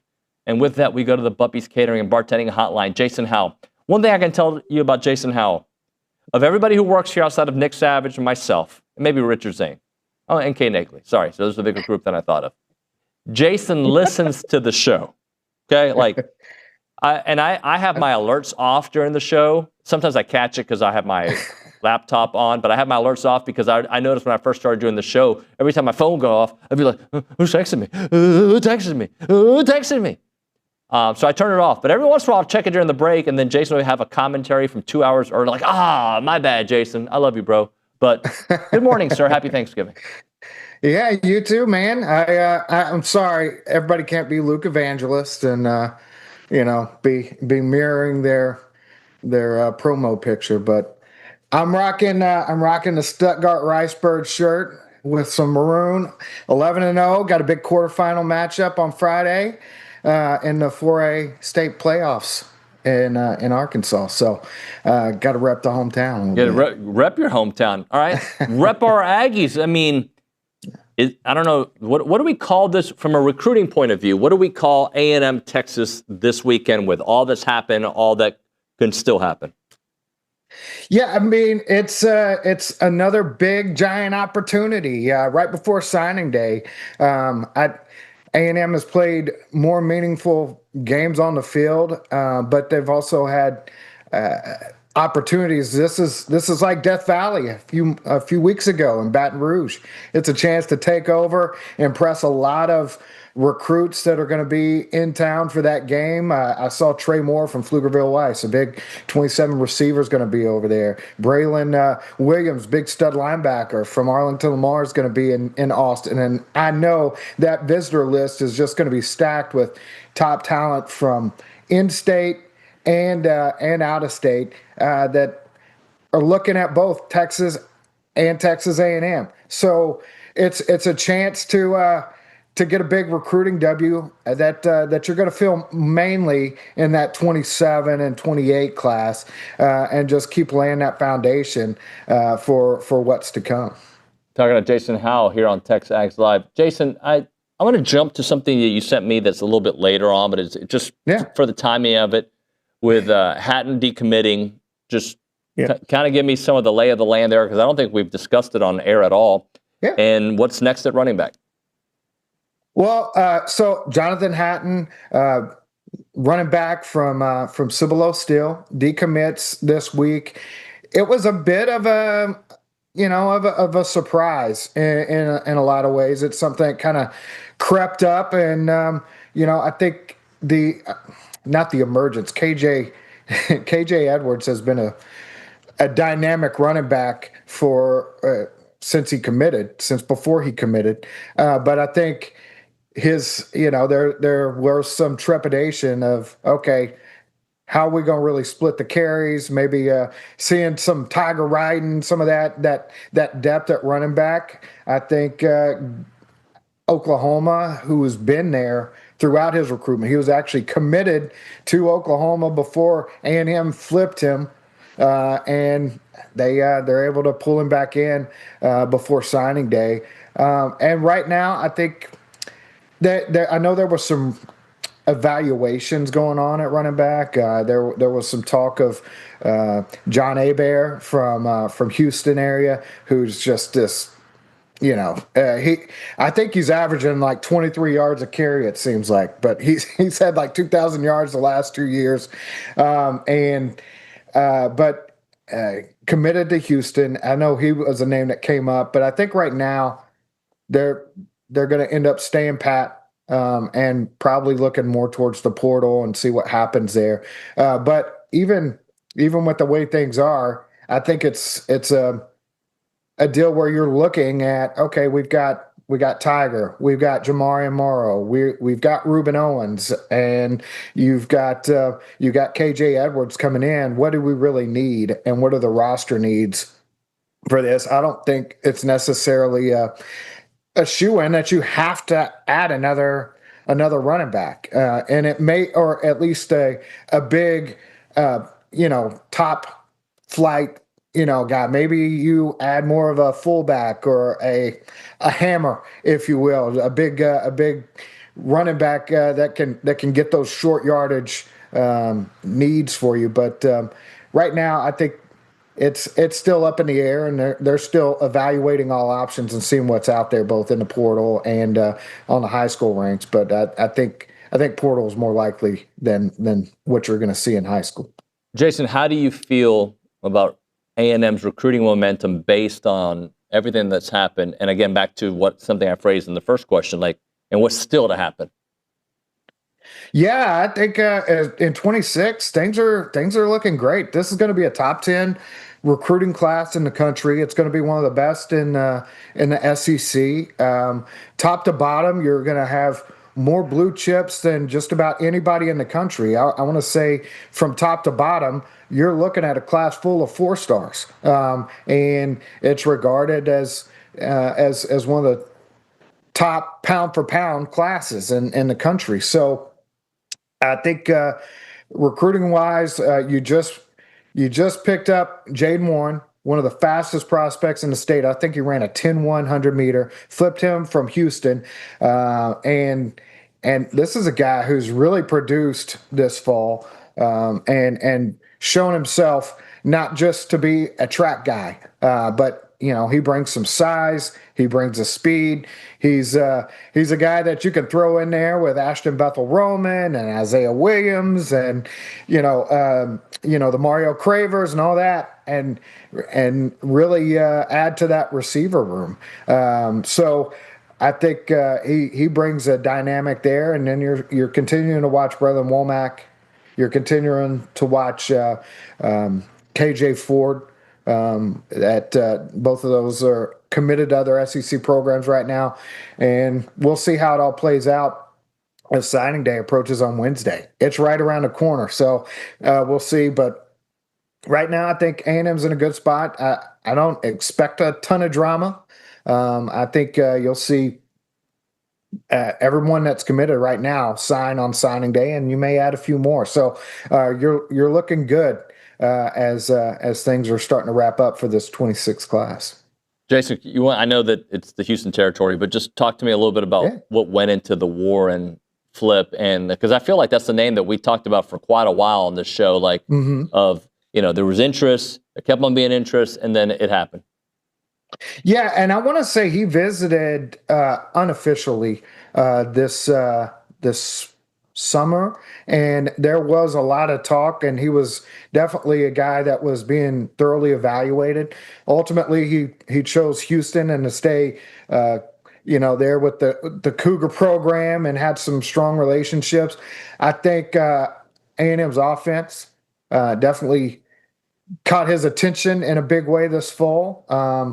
And you also have the fact that A&M turned up the heat just a little bit on him as the fall, it got going, and he was putting up good film. So I think he became more of a need or a want, and A&M became more attractive with what they're doing on offense. And I think that's what ultimately ended up making the magic happen and seeing him flip. He came in on his official visit. Was it South Carolina or San? Anyways, he came in on an official visit here pretty recently, and A&M made it happen and got him in the fold. But once he took that visit, I think the momentum started to really turn in A&M's favor. Jason, consciously, I knew December 3rd was National Signing Day, but it didn't hit me until this morning. Like, oh my God, it's freaking a week away. Like, we're literally a week away. Well, and the craziness is, so A&M, I don't expect a lot of drama, but nationally, I think you're going to see a lot of drama because the coaching carousel is going right now. There's going to be kids that are signing with programs that don't even have football coaches. And there's going to be, you've got a lot of them are going to be early enrolling, and then you got the portal period. Wouldn't surprise me to see some things happen like we saw last year with the kid from, I think he was from Hawaii, the quarterback. He was a late 5-star quarterback who was committed to Cal, flipped to Oregon, enrolled at Oregon, and then ended up transferring in the portal to back to Cal before the start of spring ball. So I think you're going to see that as much as you're going to see guys getting released from scholarship letters and whatnot. But you're going to see a lot of things potentially, especially when it comes to coaching hires and all that stuff and how all that shakes out. You may see some movement, if not on signing day or before signing day, then in January. Well, let's kind of investigate that, because you have, I forget how many openings, freaking 150 openings in college football, right? Exactly. Major schools, a lot of them still have, you think they've zeroed in on their guy, but we really don't know. So how does that change things in a world of NIL where sometimes it's just about the NIL, not about the coach?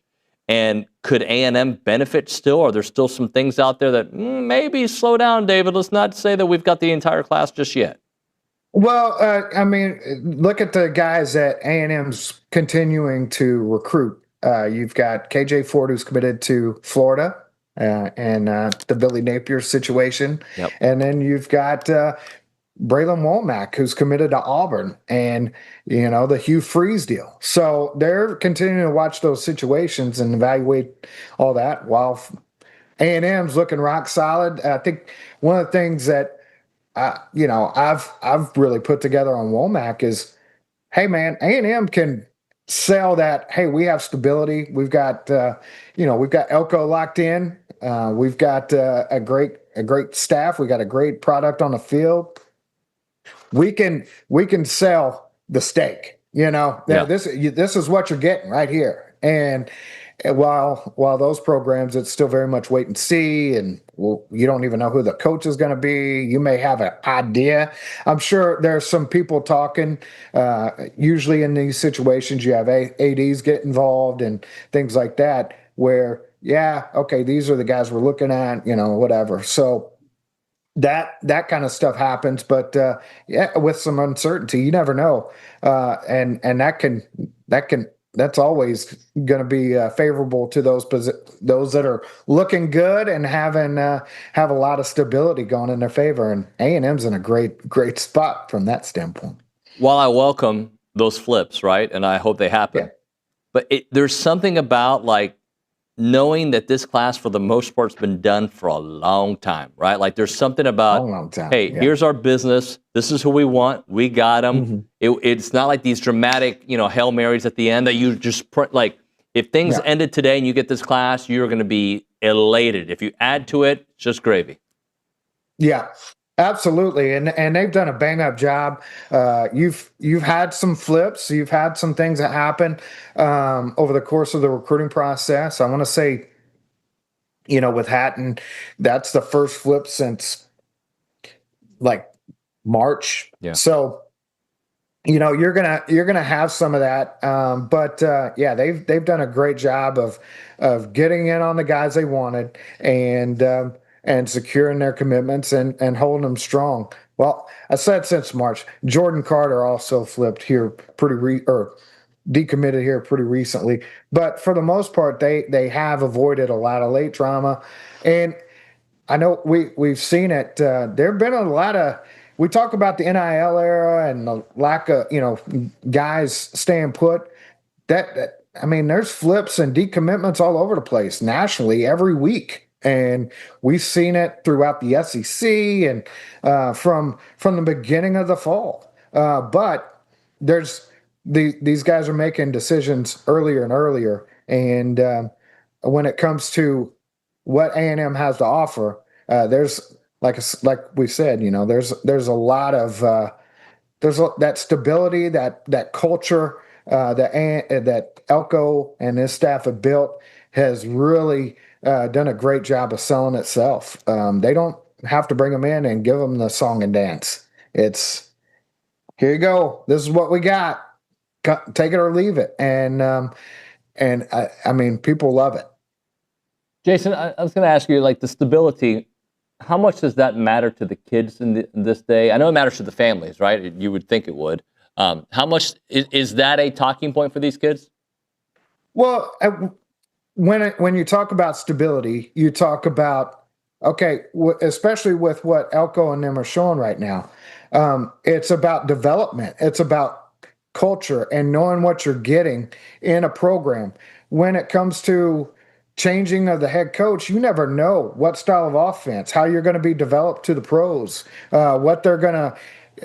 They may decide they don't want you, and next thing you know, you're in the portal. So it's all of that. Going someplace you know you're wanted, going someplace you know how you're going to get developed and how they're going to utilize your position, or how they've utilized similar type prospects.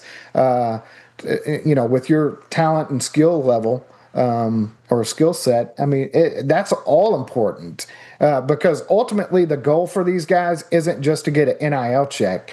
It's to go to the pros. And how do you get there? You have to produce. And if you're bouncing around from NIL check to NIL check, then you got a short-lived future in the game of football.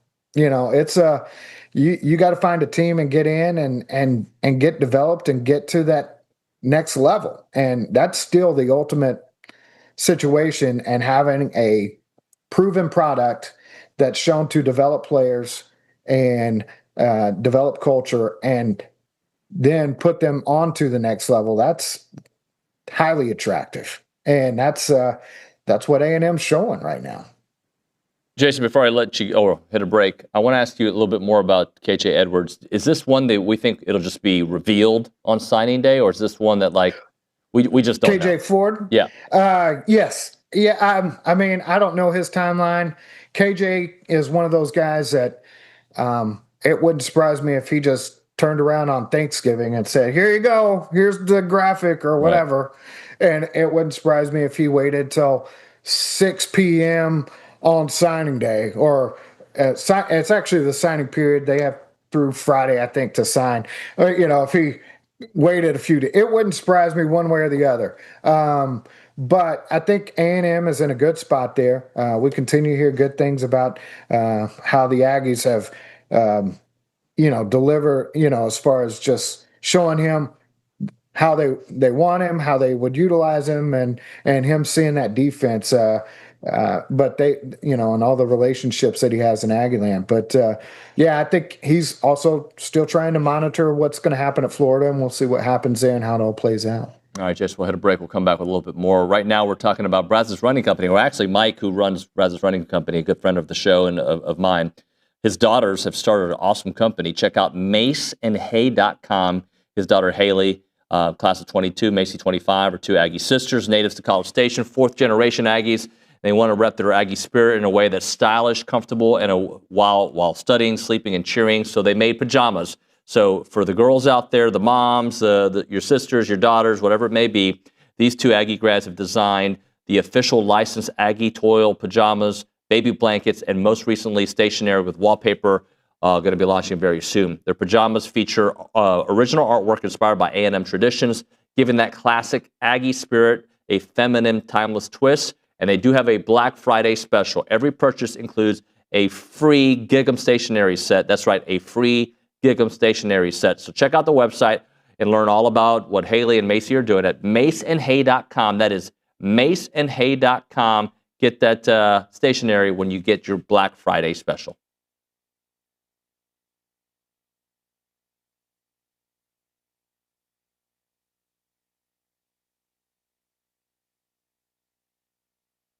Hey everyone, it's David and Olin from the Holistic Planning Cool Zone. I like when we have the chairs here because I don't feel like I have to do this when we're talking about holistic planning. But they want you to know, TexAgs subscribers, they take care of the TexAgs subscribers. Oh, absolutely. Take care of everybody. They want to know that anybody who signs up by November 27, 2025 will receive this awesome offer. If the Aggies beat the Longhorns or win in Austin on November 28, 2025, clients will pay no management fees to Holistic Planning for the entire 2026 calendar year. That's free. It's free $99. Actually, just free. All you got to do is beat Texas. Well, it's not if they beat Texas, it's when they beat Texas. When. And when you go to holisticplanning.com, you're going to love Holistic Planning. So it is holisticplanning.com. Check out the website and take advantage of this awesome offer. Hey friends, David Nuño here for Prize Picks. They're back on TexAgs, prizepicks.com/TexAgs. Use the code TexAgs to get $50 once you play in $5 lineups. And Prize Picks is the best place to win cash while watching sports. Football season's here, basketball coming up, baseball, you name it. You go to prizepicks.com/TexAgs and start having some fun watching sports, making some money on there. And you can play Prize Picks in over 40 states, including California and Texas. Remember, they'll give you $50 in lineups once you play $5 lineups on Prize Picks. And they have the new thing. It's called It's Good to Be Right campaign. And they're kicking off the upcoming NFL season with their bold new campaign, It's Good to Be Right. The seasonal long push celebrates the thrills of getting it right, from the perfect prediction to winning your Prize Picks lineups. Prize Picks is good to be right.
We're back here on TexAgs Live. We're presented by David Gardner's Jewelers, Rollo Insurance Studio. Before we go back to Recruiting Country, brought to you by America Momentum Bank. Daily Company is a family-owned, licensed, insured business that offers HVAC, electrical, plumbing, and generator services available to you 24/7/365. When it comes to HVAC, they got the thermostat repairs, the refrigerant leaks, the furnace failures. It could be a lake. And a seasonal tune-up. They have the plumbing, the leak repairs, the clogged drains, the water heater installation, maintenance to keep those pipes into top shape. And of course, electrical wiring, outlet repairs, upgrades for safety and efficiency. And when it comes to generators, they'll repair them, they'll fix them, they'll make sure they're ready anytime there is a power outage. They serve Bryan College Station, Houston, and Austin.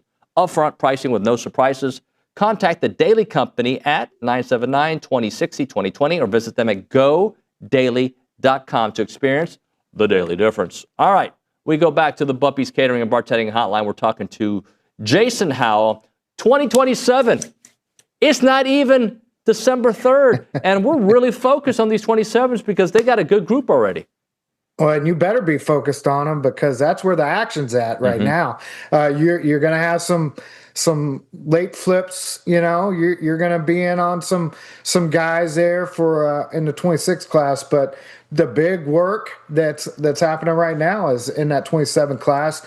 That's where you're going to feel the biggest impact from this 2020 2025 season right here. And it's rolling strong. You've got a lot of needs met. That DB group, my goodness, it is. Whoo.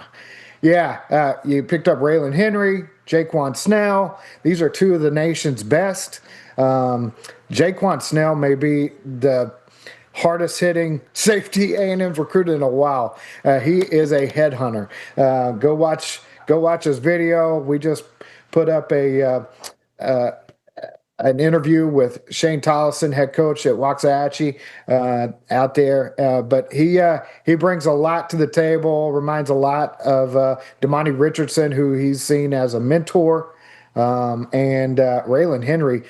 This guy has the reach of an NFL offensive tackle playing cornerback, and he is a blanket. He is a guy from one of the top programs in the country in the high school level. I think they're ranked number 1 right now, and IMG just canceled a game because they didn't want to play him at St. Francis Academy up in Baltimore, Maryland. So he brings that gritty edge and a quiet intensity, and he will lock you down.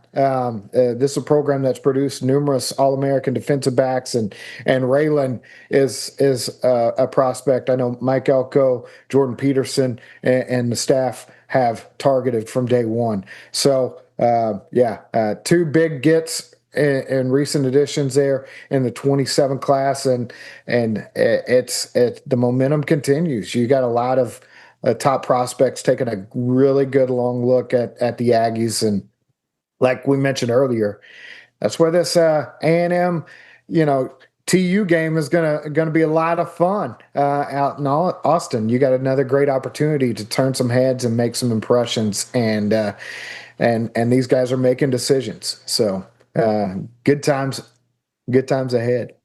Jason, before we close out, just kind of give us what the next few days looks like as we get closer to National Signing Day. I mean, obviously you get the game sandwiched in there, but just maybe some timelines, some things we're looking at here over the next 7 days.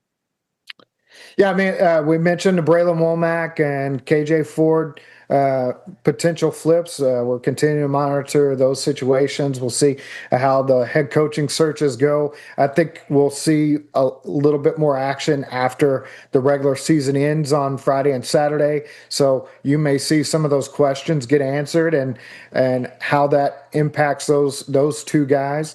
And then December 3rd, that's the day to watch. Next Wednesday, we'll start to see those letters, not national letter of intent anymore, but the signatures start to roll in on signing day. And for A&M, I think I don't expect a ton of drama there, like we mentioned with some of these coaching searches and potential jumping into the portal in January or getting out of whatever, scholarship letters. I don't think we'll see that at A&M, but it'll be fun to watch. You'll get to be a spectator and maybe the beneficiary of some of that drama in Aggie land over the next few weeks. Well, we're still firming up our National Signing Day broadcast details, but know that we're going to have a lot of content for you on that day. Hopefully, we're preparing for an SEC championship game in between all that, so hopefully it'll be a very busy week for us. Jason, thanks for your time, man. Happy Thanksgiving. You too.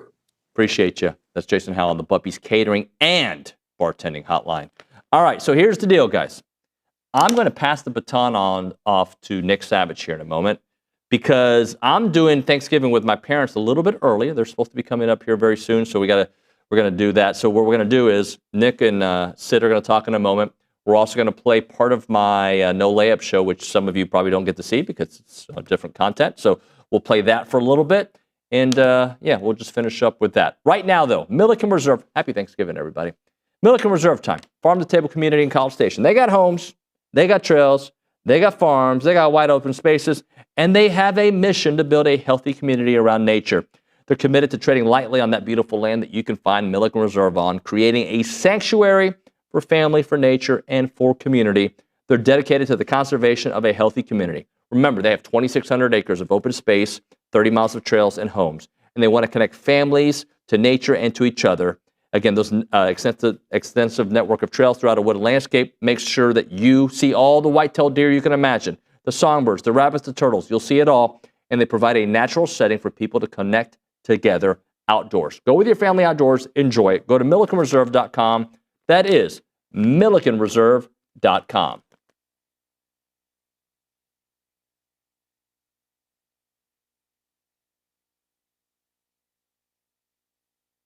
Everyone, David Nuño here for Allen Honda. Had a great conversation with them earlier today. John Allen's the owner. He's been here forever, and also their GM, Rusty Skinner, great guy. Wonderful conversation. They're super local. They're a family-owned dealership, not some massive auto group, and they treat their customers like family because they basically are family. They're Aggie alums. They love Aggie sports, and they've been serving the Brazos Valley with integrity, with passion, and commitment to excellence for over 50 years, which is very rare, by the way, for the independents because people trust them.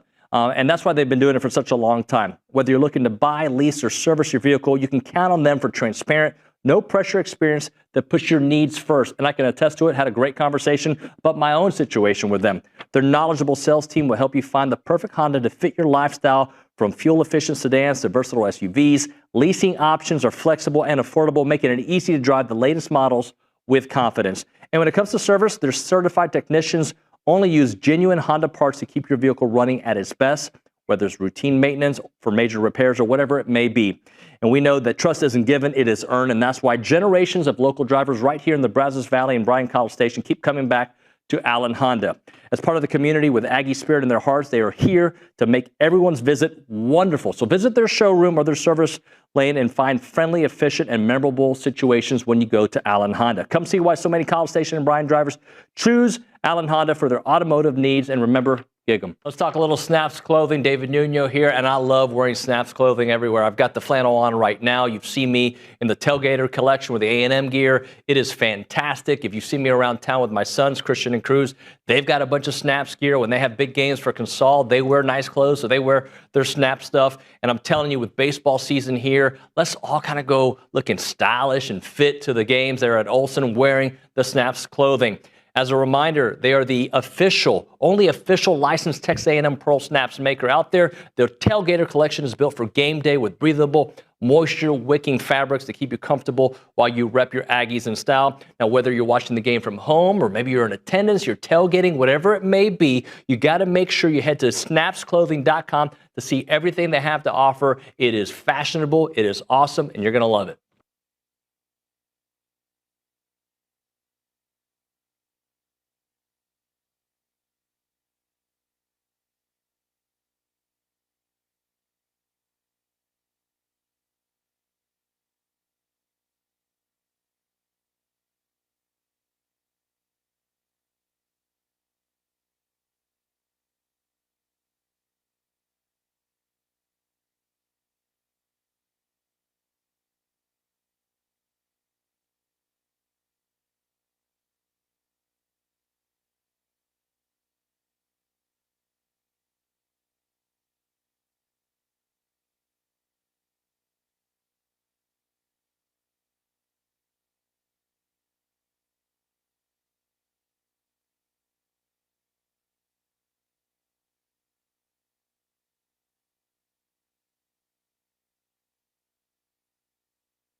All right, welcome back in. TexAgs Live. Like you heard David said, he has left the building. Little Joe Rogan reference there for you. But it's all right. We got you covered. Sydney Clevenger in the Angry Elephant News and Social Center.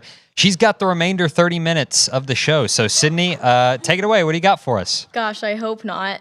Because I just have a quick update from some football awards. Marcel Reed has been announced as a finalist for the Davy O'Brien National Quarterback Award. The other two finalists are Indiana's Fernando Mendoza and Ohio State's Julian Sayin. And then Cassius Howell has been named as a finalist for the Bednarik Award, which is given to the most outstanding defensive player in college football. The other two finalists are Ohio State safety Caleb Downs and Texas Tech linebacker Jacob Rodriguez. He has totaled 11.5 sacks through 11 games. A&M sits at number 2 in the nation in sacks on the season at 39 sacks. They are trailed by Texas, which sits at number 3 in the nation with 37 sacks on the season. So Sackus is getting some more recognition. I know Nick hates when I say Sackus. Yeah, I do. Well, you filled 2 minutes. What else you got? I have some stats from... I'm totally messing with you, by the way. You don't have to fill. You don't have to fill 30 minutes. I just wanted to see what you do. If you got any more notes you want to hit on before we get to no layups? You can go ahead and go to no layup. All righty. Thank you, Sydney, over in the Angry Elephant News and Social Center. But like you heard David Nuño say, recorded no layups with Raheel Ramzanali on Monday. You can check it out on TexAgs.com or our TexAgs YouTube page. But here's a little snippet. We'll get to a little bit more of it in the final segment of the program. But again, no layups with David Nuño and Raheel Ramzanali. Feels like we just did no layups, I don't know, like 5 minutes ago, because we did Paul Gallant show. I'm sure we'll talk about some of the same things. Raheel Ramzanali, hello. Hey, what's up, man? I can't see you on my screen for some reason, so I don't know if Nick can fix that. I know we're on, but I want to see my beloved Aggie friend as we talk. Well, your beloved Aggie friend. Hey, little buddy, how are you? Hey, I'm good, man. I'm good. Hey, I read one of the notes you want to talk about. Look, I'm not like some prostitute that you can give money to do whatever you want.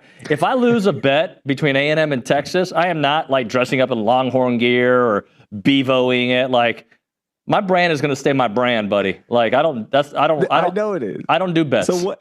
We have to do some kind of bet. I'll do a push-up challenge. We're the only A&M Longhorn United show. We have to do something. No, there's another one. Billy does one. Oh, they're not united, I guess. Billy does one with Amanda. Yeah, we are united. All right, I got it. We'll play basketball. I don't know, man. I'm not gonna dress up and like, oh, I love Texas, or wear it on my show and lose all my subscribers and get fired. I'm not doing that. And by the way, okay, what about this? If Texas wins on Friday, then you just have to tweet a picture of me in Longhorn gear doing a hook 'em and just say, "Nah, I'm out. Not doing it." Just say Raheel. You don't have to say like hook 'em or anything. You just have to tag me. That's it. No, I'm out. I'm not doing it. Nothing UT related on the feed. And I wouldn't make you do it either. Like, oh, I don't care. But you don't have a business brand that you have you have a business, but the Longhorn brand, right? Yeah. Like you have a brand and a business, but not like where your fan base and the people who pay money to watch you. Like, no, that's the. But I think your fan base will understand that this is a bet that you paid. No. Billy once took a picture in the direction of your baseball coach, and like it was meltdown. Okay, I think at the Texas Ohio State game. I think Nick can probably correct me on that, but yeah, like it was like No, you know what? I'll be no fun Nuño. That's what Billy calls me anyway. NFN. But if A&M wins, I don't need you to do anything. You know why? Because I'll be planning my trip to Atlanta. Oh man. Okay. Is there like a food bet that we want to do? Sure. I'll eat, no carbs for a week. Done. No, you already do that. No, I eat carbs. I just had carbs today. Minimum carbs. No, it depends on the day. If I'm bulking up or it's Thanksgiving week. You know? Oh, I know. Oh, it's gonna be so good. I don't like that it's back for the players. Like you can't enjoy a big Thanksgiving meal the day before, right? If you're a player. You know what, though? It's not as much fun. It's just a date. You can do it the week after, right? Right now it's business. It's a business week, right? How you do one thing is how you do everything, Raheel. And hopefully the Aggies are treating this like a business week, like a real. You guys enjoy your stuffing and your what are those things? The other things that the people eat for Thanksgiving that I don't eat. Oh my gosh! Now I need to hear your Thanksgiving spread. Go for it. Oh, I could send it to you because I sent it to Buppy. No. Off the top of your head, I need to hear your Thanksgiving spread. All right. So like what I grew up with, or like what I think other people do. Which one are you asking? Other people do. Oh, they do cranberry sauce. I don't do that. Yes. Like stuffing. I don't do that. Oh, I love stuffing. Green bean casserole. I'm good with that. I like green bean. I love green bean casserole. What's My the sister-in-law makes word? the best one. God, there's a word like that. I forget the name of it, but there's some stuff that like. Let me find mashed potatoes. No, I know what mashed potatoes are. I'm trying to find. Buppy has it on the menu, and I was like, I didn't even know what it was. Here, let's see if souffle? I can. No, not souffle, bro. It's here. Let me read it to you. It's okay. All right. Here's what Buppy's has as part of their deal: from whole oven roasted turkey, cornbread dressing, giblet gravy. What is a giblet? Oh, that's all the stuff that you take out of the turkey when you're making it, like all the organs, the Cubans stuff don't do that, and you put it in the pot and make that gravy with it, so it gets more of that earthy flavor and texture. Oh yeah, I like that. That's too California for me, too earthy. Tree hugging. I'm out. What? No, that's a good thing. You use every part of what you catch, just like the hunting 101. Okay, there you go. If A&M loses, I'll eat a giblet. Okay, that's it. Deal. No, deal. Deal. Last year I did this bet with this kid I play flag football with. He's a current student at College Station. And I play flag football with him. So I was like, hey, we got to do a bet. So he's like, all right. And these kids now, they're so entitled. Money doesn't do anything for them. I was like, all right, let's $20, right? $20 is nothing for these rich kids, all right? So I said, all right, let's do this. Loser has to get a buzz cut. I'll do that. That's it. Deal. Let's do it. Deal. All right. This kid never paid up. He's too good looking, I guess, to get a buzz cut. Well, I think I'm good looking. I'll do a buzz cut. There you go. Okay, deal. Buzz cut. And you can get a nice fade and everything. Yeah. You don't have to do like straight military style. You can do Bad Bunny buzz cut. Are we shaking? Shaking. Handshake. All right. Buzz cut. Hey, the best part about that is I've been getting a buzz cut anyway. Thanks for noticing. I don't have it right now. I have an afro, but I've been getting a buzz cut the last month. Military Nuño, Milituño. Okay, what is your feeling going into Friday? Look, I'm worried because I think, like, it depends who I talk to that week, right? Like, I'm going to tell you what my eyes tell me. My eyes tell me that Texas is playing significantly better. But then I'm like, but are they? Yes, they are playing better than they were early part of the season, okay? I want Texas to be the team that played Kentucky. That's who I want them to be. I want Texas to be the team that played Mississippi State for the most part. The one thing that they did in both of those games, though, was they found a way to win the game, regardless of what you think of them, and that worries me. By the way, A&M finds ways to win games, too. It's at home. I think it'll be the best defense A&M has played, if not all season, since Notre Dame. It'll probably be the best quarterback A&M has played all season since Notre Dame. I mean, Nuss never... I think Sellers is Sellers, better. But Sellers hasn't had the year, right? Yeah, he hasn't had this, yeah. Nuss hasn't had the year. A&M had to play, the freshman in Missouri, so, they didn't get to play Pribula, although that same quarterback the week after won a game and almost beat Vandy the week prior, but whatever. So I think going on the road, I think it'll be a hostile environment because, like we talked about with Paul, I think I'm sure Sark is selling the opportunity to his team that you don't know what's going to happen. You might get into the playoffs. So this is a win or your season's over kind of look for a lot of those players. And if those players lose, they're probably not playing in some bowl game, right? Like There's some NFL-bound guys there. So that's the part, the things that I worry about. The things that I don't worry about as much is what Sark has done against top 5 teams in his history. Offensively, they have been challenged. One of our interns gave me a stat, and I know that A&M's defense isn't what Georgia's defense was a couple years ago when they were dominant, or last year. But A&M's got a really good defense. But I think Sark against top 5 teams, his offense is averaging 17.5 points per game. That includes 30-something against Washington and I think 30 against Alabama once. But other than that, they've been kind of in the teens. I have to go back to the actual numbers. I saw them during the show. So where I think A&M's got the advantage is I think they have the advantage on the line of scrimmage. Definitely the A&M offensive line is better than the Texas offensive line, although the Texas offensive line has done better. Much better. Right? Much better. So Defensive line, though, I feel like the thing that worries me for Texas is their defensive line. You know, Colin Simmons is like what's his name from South Carolina? Not Sampson. I always want to call him Dylan Sampson. Dylan Stewart, thank you. And that guy was a beast for half the game against A&M. Texas has got a good defense. LSU, we were told, had a great defense. I'm hoping that A&M offense that has been able to score points in a hurry shows up in Austin. And if that does happen, if A&M can wear down Texas into the fourth quarter, I know it's a big if they can do that, I think A&M is going to be the better team. But there's a lot of respect for what I think Texas has been able to do with a month ago what some people were saying might be a 7-5 season. All right, we're going to drop it right here for this segment. When we come back, you'll hear the remainder, or at least a portion, of No Layups with David Nuño and Raheel Ramsnali. You're listening to TexAgs Live. We're presented by David Garner Schulers.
All right, we're back here on TexAgs Live. Final segment of the program before we roll into Thanksgiving. We'll pick up No Layups, and I'll be back here in just a second to close it out. So again, here's a continuation of Monday's episode of No Layups with David Nuño and Raheel Ramsnali.